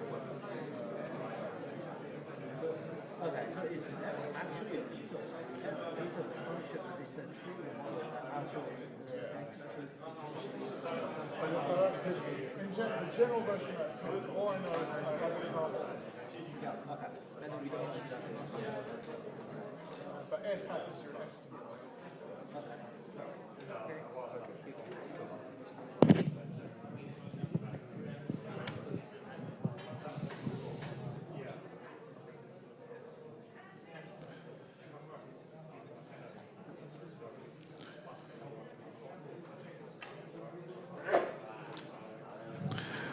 All right.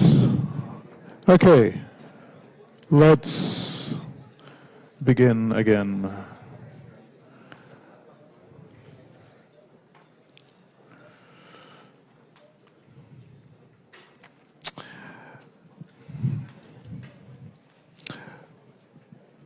As I mentioned at the just before the break, I've put in some information about feature weighting as opposed to distance weighting. However, and it's explained on the slide. However, I'm not going to spend a lot of time on it because it's not widely used. It doesn't particularly, it's not easy to do well. In general, the high dimensionality problem is not solved for these methods, so you need to use different methods if that's the case. All right, so the next topic, and this is not pretty much, this is the second main topic of this lecture, so we're not going to finish all of this tonight, but that's okay because that's in the plan. I'm going to talk about a second type of classifier called naive Bayes, but in order to do that, I'm going to have to set some things up. So I'll take a little bit of time to do that, but this, I think, will help in a number of ways. It will help with some things we've already seen, and it will help with some things that are going to come up. And then we will get to naive Bayes, which is one of our classifiers, and we'll show some examples of it working. So it's always good to throw in an Einstein quote, so here's one for you. So the general setting, I would say in machine learning that totally dominates any other setting for handling uncertainty is the Bayesian approach. And it starts from first principles. If you haven't seen it before, it's pretty straightforward, and we'll actually go through that.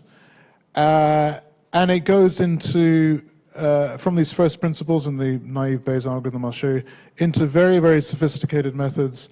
If you're interested, I'll give you a plug for a follow-up course for this one, Comp 9418, Advanced Machine Learning, which does a lot of work to expand on Bayesian methods.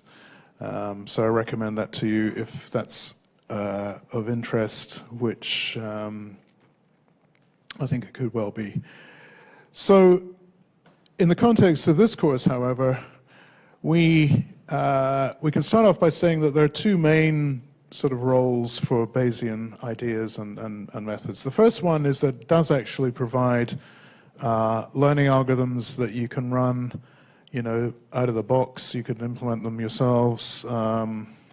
They'll do a job, and sometimes they'll do the job pretty well, or at least as well as anything to get started. And in these algorithms, more sophisticated methods are called Bayesian networks, and they go from, they cover all kinds of settings, probabilistic distributions, learning settings, optimization methods, discrete data, continuous data, hidden variables, you name it. One important aspect of all of these approaches is that they allow you to combine prior knowledge, if you can have it, or even if you can learn it. And the way in which they do that is by having the option to include prior probabilities. And your model can now have the data, but also a principled way of applying what we've been calling inductive bias. There is an issue as to where these come from, but if you can have them, then that's good. A second approach or a second way in which Bayesian methods are important in machine learning, and this tends to be more as a sort of way of thinking about things, but also can be used as a theoretical way to derive new ideas and new methods, is what I'm calling a conceptual framework. One aspect that we'll look at is that in some sense it defines an optimum. Defines an optimum in a probabilistic sense in terms of what you can expect these algorithms to do. Because remember, we've talked about the problem essentially being one of uncertainty. You're trying to model a hidden function that you don't and will not be able to access, and you're trying to do it in a way that makes least numbers of errors, or has highest probability of being correct, or lowest probability of error, or anything along these lines. That's the job that you're trying to do. One interesting digression I'll show you is that it gives you some insight into some principles, one of which is called Occam's razor, which is of independent interest. The Bayes theorem you've seen, I'm sure. If not, here it is. So I've cast this in terms of typical machine learning. Here we have a hypothesis H about the hidden function. We have some data D. And what Bayes' theorem allows us to specify the learning problem as is we want to determine the probability of any hypothesis that we might want to generate, right? So this could be a linear regression. It could be a It could be a linear classifier. It could be I don't know, a decision tree, a network of some kind, a Bayes net or a neural net or whatever.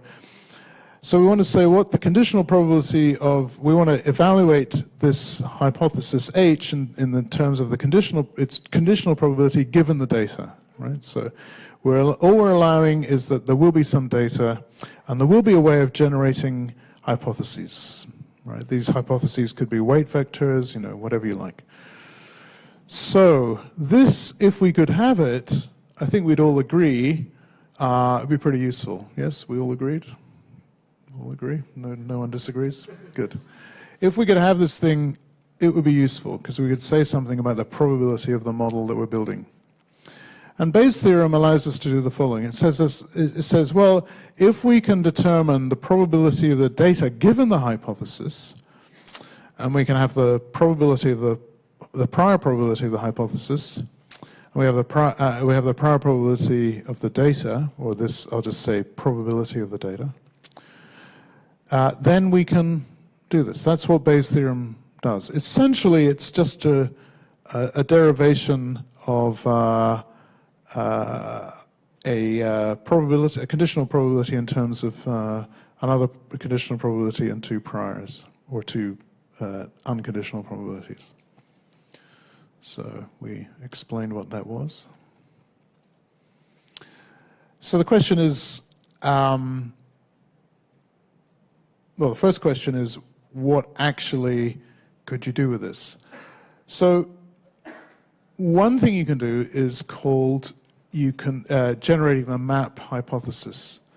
So this just comes from the Latin, well, it's not really Latin. It's maximum a posteriori, just means after the fact. So after you've seen the data, what's the most probable hypothesis? What's the highest, what's the H for which the probability of H given the data is maximized? So that's a statement of this. So H map, maximum a posteriori, is the argmax of H in some defined space of hypotheses. It's easy to conceptualize this as a discrete space, but this could be a space in which you do optimization, like you try and do something like mean squared error or gradient descent to find values of parameters. And then you determine or you are able to find the probability here. So map is the H that maximizes this, and then we can rewrite map just in terms of the right-hand side. So map is, or H map is the H that maximizes this, which is the probability of the data given the hypothesis times the probability of the hypothesis over the probability of the data. Now, if we look at the denominator here, we see that we're trying to maximize over H, and H doesn't appear in the denominator. So the denominator is not going to affect H. So we can remove the denominator from the argmax, and we now have that argmax is in terms of the probability of the data given the hypothesis times the probability of the hypothesis. Just a point to note, and we'll come back to this. H map is not a probability. H map is a hypothesis. So it's okay to do this because we're not looking at the probability of H map. We just want to find the H map, right? There has to be one, or there could be a tie, but we can break the tie. So it has to be one. So this returns a hypothesis, but not necessarily the probability of it. We are computing using probabilities, but because we've taken away the denominator, they don't have the correct form to be a probability. So H map. Now,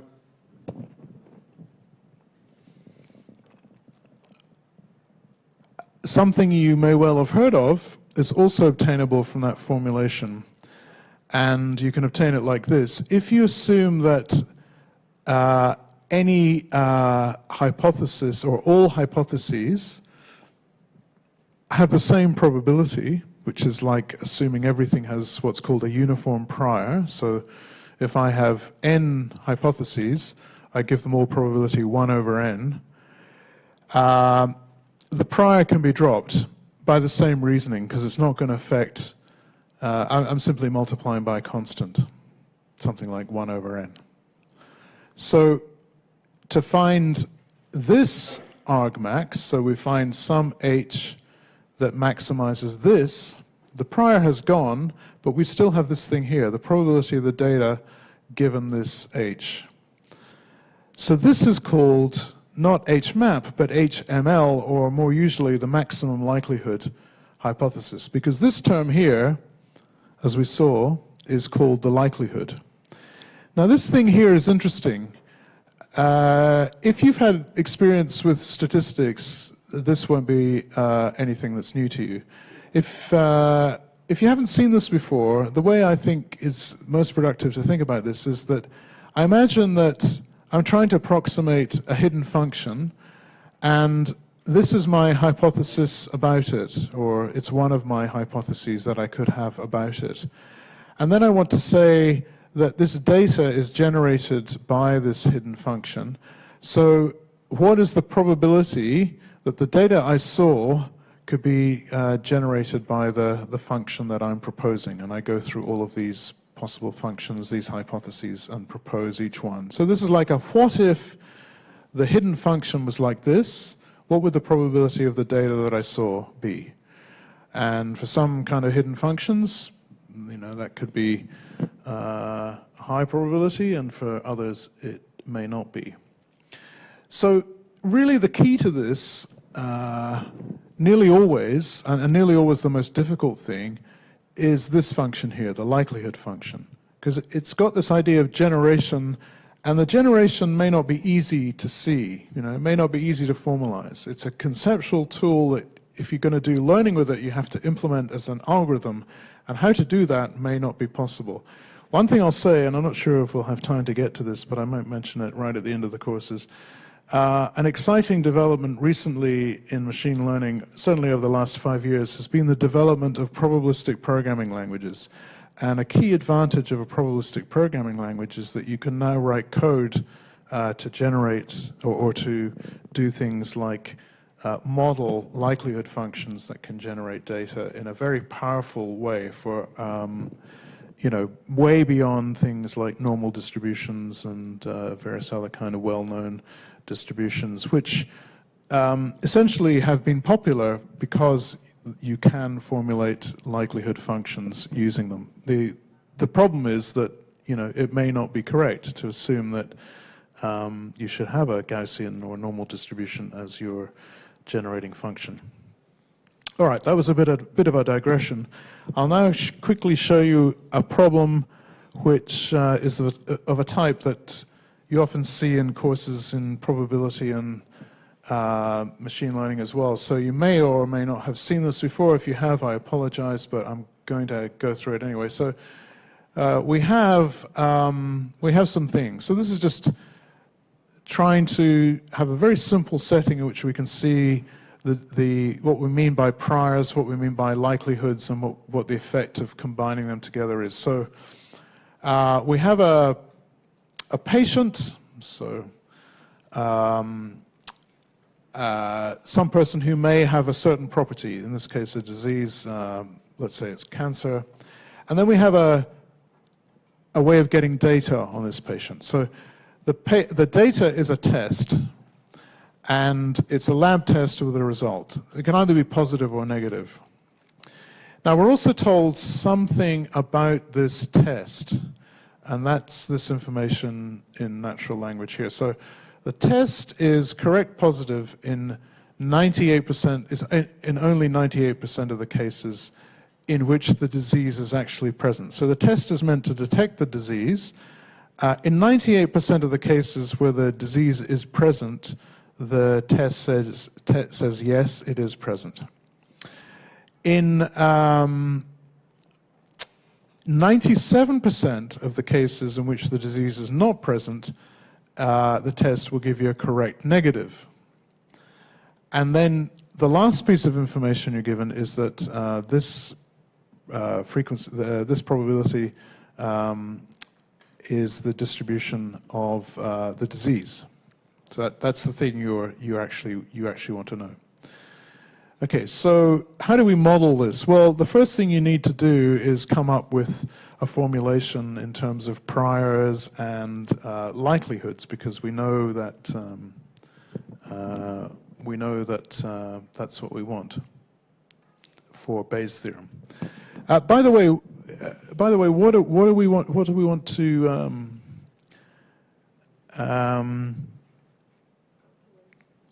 to conclude here? The probability of not being... Yeah, that's right, yeah. So the thing we want is the probability of cancer. Let's say the probability of the disease given some data, right, the general version, but yes, what you said. Exactly right, good, excellent. So here we have... but we need to write down the priors, and we need to write down the likelihoods. So remember the form. The form is that the thing on the left-hand side of the conditional for the likelihood is the data. So the data is either this plus symbol, which means positive, or this minus symbol, which means negative. And then the hypothesis, which is, as was just said, the disease is present or not. And we're using this logical negation to indicate it's not present, and this means it is present. So this is the probability of it being present. This is the probability of it not being present. This is the probability of seeing that data given it's present or not present. This is the probability of seeing that data given it's present or not present, right? So that's the setting. By the way, you might think this is a little bit labored. You know, when you get a real problem like this, it's not always easy to see what these things are, right? So someone will be rabbiting onto you about this and that, and then you think, well, what does that mean in terms of probabilities? You know, it's not always easy. In fact, sometimes it's really difficult to get from someone telling you stuff into a Bayesian formulation. But I can guarantee you it's a useful exercise to do. Okay, so let's plug this in. So we need to be a little bit careful. So we're told this, that's immediate. This we obtain by 1 minus. That's not too hard. So 1 minus this is this. So the probability of not having cancer is this. Now, we have to be clear on what this means. So we were told that the probability of a positive, given that you have the disease, is 0.98. That's this. And then we were told that the probability of not having the disease is... sorry, let me just check this. This is where it gets confusing. So when the disease is not present, then the probability of having a negative result, is 0.97, which is this. And then we just, because these outcomes are assumed to be mutually exclusive, we can say this, so if this is true, there are only two possibilities, right? So you have to be careful. If this is true, the thing on this side of the conditional, there are only two possibilities. We're told this one, so this one must be 1 minus this one, which is 0.2, right? Not that way, right? It's this thing that is constant. These are the two exclusive possibilities. And the same for this. These are the two exclusive possibilities. You've got the disease and you have a negative result or a positive result. Those are exclusive. So we were told that when you've not got the disease, the probability of getting a negative result is this, so this must be 1 minus that. Any questions about that? You're all expert Bayesians? Good. So we just now are able to plug this in, and can anyone say what the H-map should be? Well, it's all on your slides, which you can look at, but can you work it out?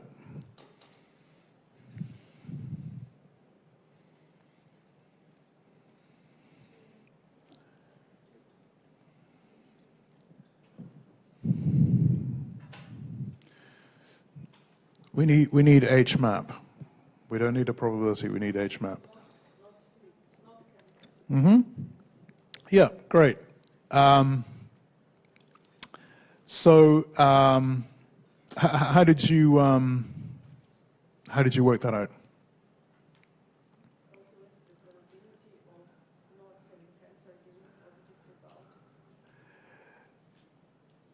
The probability of not cancer given a positive. Yes. So that corresponds to which of the two?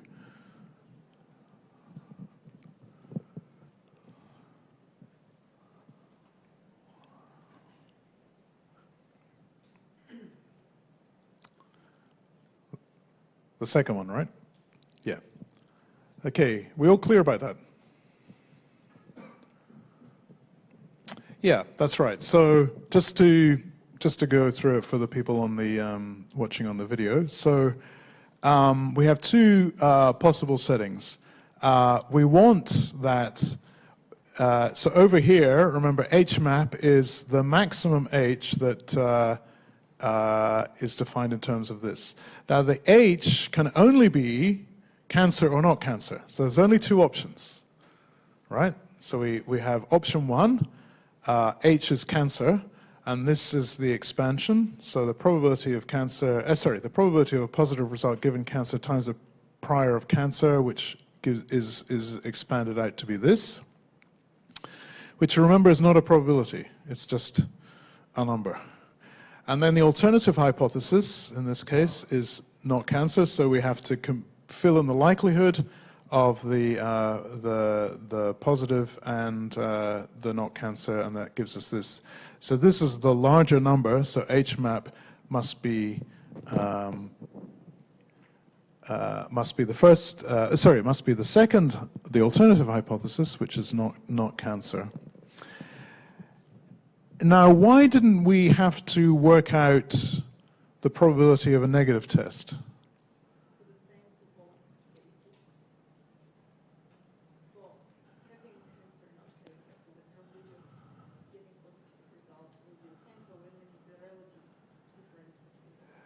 That's true. Let me see, though. There's another reason. In this case, you're right. You can derive it because they're mutually exclusive. But there's another reason why we can only formulate it like this. Why is that? Why don't we need to do anything about the negatives? The negatives in this case. Who said that? It's not relevant. Why not? So, yes, we know that we were told the test is positive. We have one data point. Okay, we have one data point. The patient takes a lab test and the result comes back positive. Now, as was said down the front, and I think this was your point as well, we can actually derive, the other stuff as well, because we got all of the probabilities, right? In this case, we have all the probabilities. But it's not relevant because the only piece of data that we have here is this, and we have to work it out in terms of the data. So it's the probability of the data that we saw in terms of the two alternative hypotheses.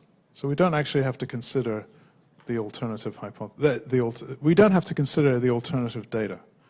Does that make sense? Yes? Is there anyone who's confused by that? Great. Okay. So HMAP, as was said, is not cancer. Now, I don't know. The first time I saw this, I was a little bit confused because there are quite high probabilities for, the positive and the, if you've got, sorry. The thing that kind of throws you off when you just read it before you do the calculation is that you're told that there's a high probability if the test is positive. Sorry, there's a high probability of if you have the disease, then the test will be positive. And I think humans naturally read that the other way around. They read it as a high probability if the test is positive, then you got the disease. Okay, so you need to be a little bit careful. So it turns out that it's not the disease. Why do you think that was the case? right? Because if you have the disease and the test is going to be positive 98% of the time, which sounds pretty high. But why in this case? Just because the very low prior probability Yes. of cancer Exactly. So the prior here dominates, right? So there's a 0.98 probability here. Okay? That's the likelihood. 0.98, oh, this seems pretty high, and that's what I was saying. When you read it, you think, oh, well, that sounds pretty bad. Going to have the disease. But as was just pointed out here, the prior is very low, right? So when you multiply through, you get this value. A contrast here, the likelihood is much lower, but the prior is massively higher.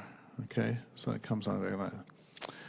And the last point to note is that if you actually computed the posterior probability, right, so you actually plug back in P of D, you can do that offline.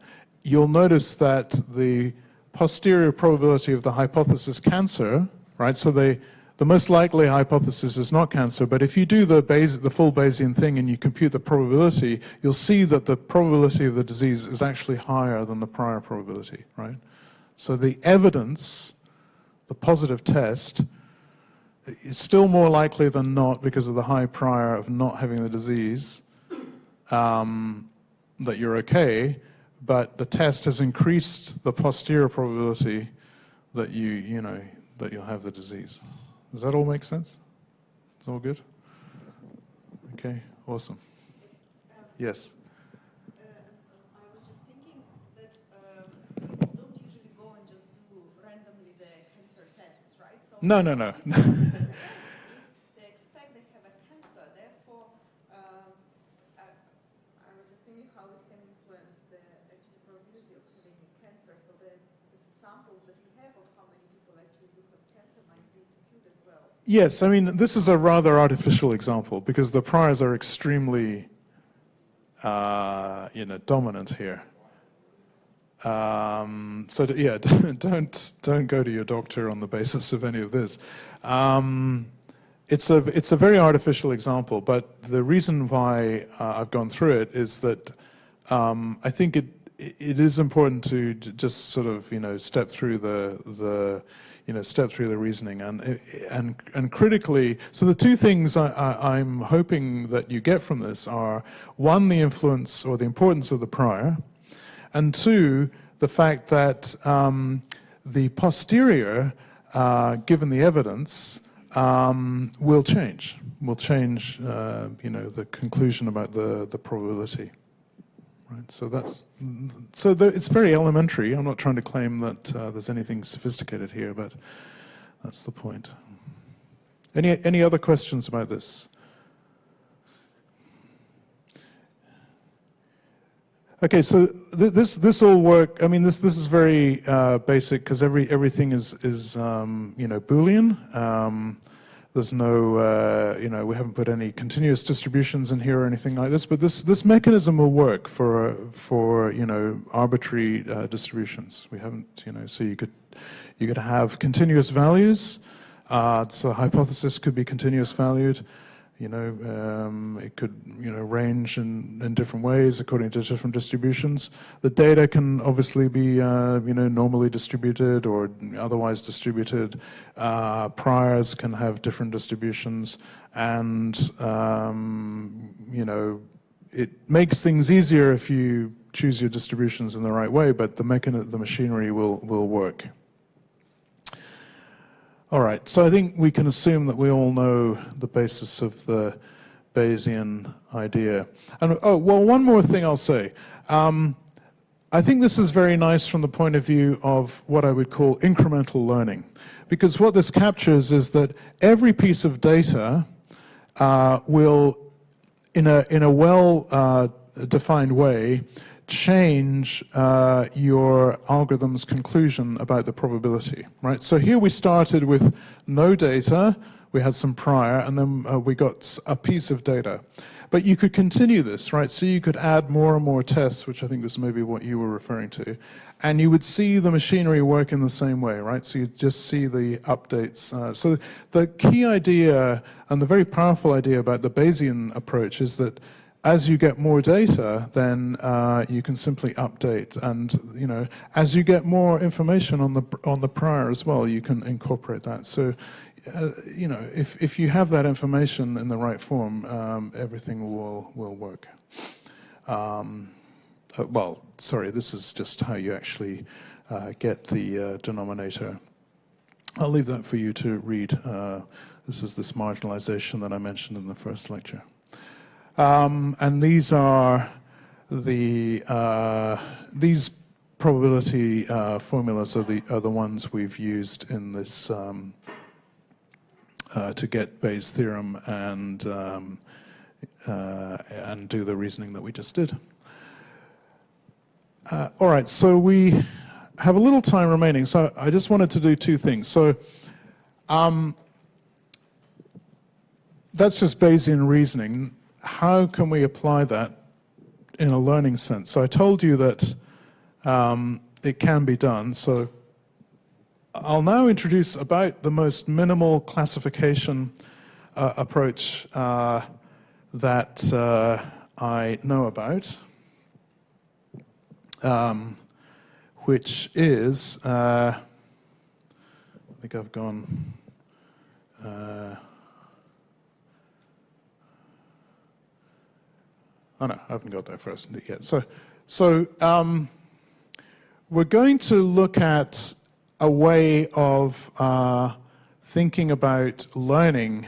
So now the hypotheses are going to be generated in some fashion. We haven't said yet what they are, but the learning problem is now going to be viewed as the HMAP finding problem. So a very simple thing you could say was, oh, well, let's brute force it, right? If in doubt, use brute force. Classic computer science maxim. In some settings, that could actually work. Not often, but it could actually work. So you'd simply enumerate a bunch of hypotheses by, as it says, brute force, and you'd, if you had the ability, calculate out the probabilities, and you would simply return the highest probability hypothesis. And that would be a valid form of learning. Why? Well, if you define learning as finding the most probable hypothesis post seeing the data, then that's going to give you what you want. So now I actually want to look at a very simple, two kinds of simple learning. The second one we've seen, and that'll be the point, I think, at which we'll finish. We may, well, let me see if I can even get to that. If we can't, we'll pick up on that next time. So there's this idea of classification in particularly machine learning theory, where it's called concept learning, right? So a lot of machine learning theory, to get any traction at all, you have to simplify things to the point where it's simply saying a yes-no kind of learning, and that's concept learning. So it's a kind of classification. It's the canonical, and the canonical version of that is that we have a space of data instances, X. We have a hypothesis space H, which is just a Boolean function, which will say for any instance in this space, yes or no. And then we have training examples, which are just instances from the space labeled with a yes, no, or plus minus, right? That's concept learning. It's the most basic form of classification you can have, and it's a classical machine learning theoretical tool. Now, there are a few assumptions typically made. One is that you can have something called a consistent learner. So a consistent learner is one that makes no mistakes, right? So for all of the training examples, which are plus minus, yes, no examples, it always says yes when it should be yes, and it always says no when it should be no. And there's no noise. So examples are never mislabeled. And so the only kind of hypotheses of interest are zero error or consistent classification rules. And the rule can be anything, could be it doesn't matter what the rule is, but it must be consistent. Now, for a given space of hypotheses and a data set, there can be more than one of those perfect rules, and that is called just technically the version space. It's just the set of versions of consistent hypotheses. It's a perfect classification, right? So this is just, as I said, a theoretical device for conceptualizing the kind of thing that is going on. So if we applied this Bayesian learning idea, what would be the map hypothesis in the concept learning space? So that would be one question we could ask. Another question we could ask, and as I said, I don't think we'll get to that quite this evening, but next time at the beginning, we could say, given an algorithm A, does algorithm A compute a map hypothesis? And it may or may not use Bayes within the algorithm, but can we characterize its learning as being learning a map hypothesis? So remember, those are the two kinds of ways in which Bayesian approaches can be used in this setting. Are we literally searching for a map hypothesis, i.e. are we using Bayes' rule, or are we using, does the algorithm produce a map hypothesis? So there are going to be two versions of the second question that we'll have a look at.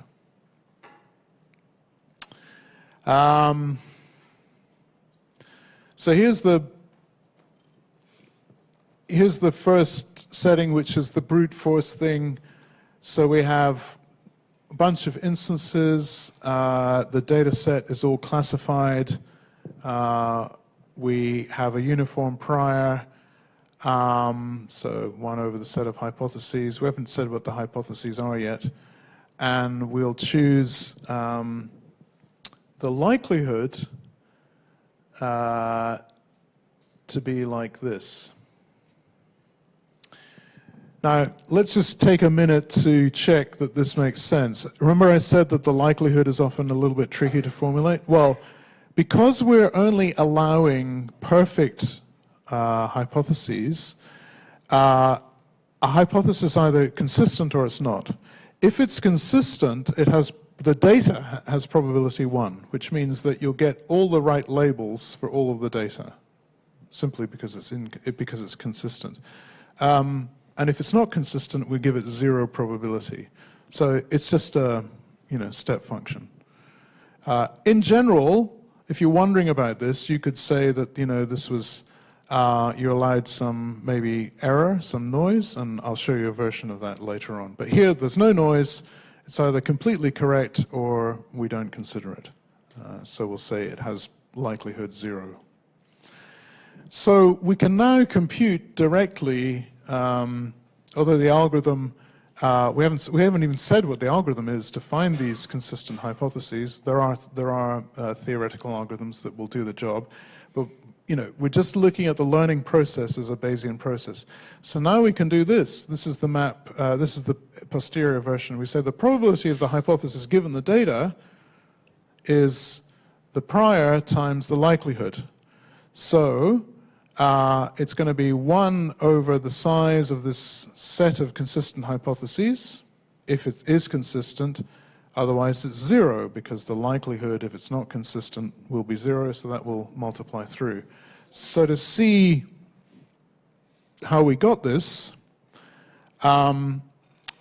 these examples are, they have any example, any hypothesis that is consistent will have likelihood 1. We said that the prior is always this, and then it's over the probability of the data.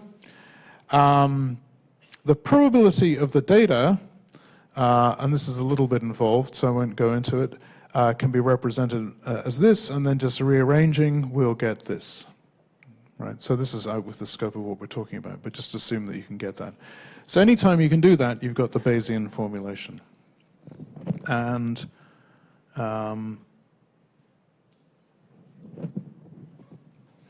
here's how we did it. Just apply the theorem of total probability. And I'll finish for tonight on this slide because I think the time of the video is nearly up. What we're seeing here is that the posterior in 3 settings where we're increasing the data has gone from the prior, where every hypothesis has a uniform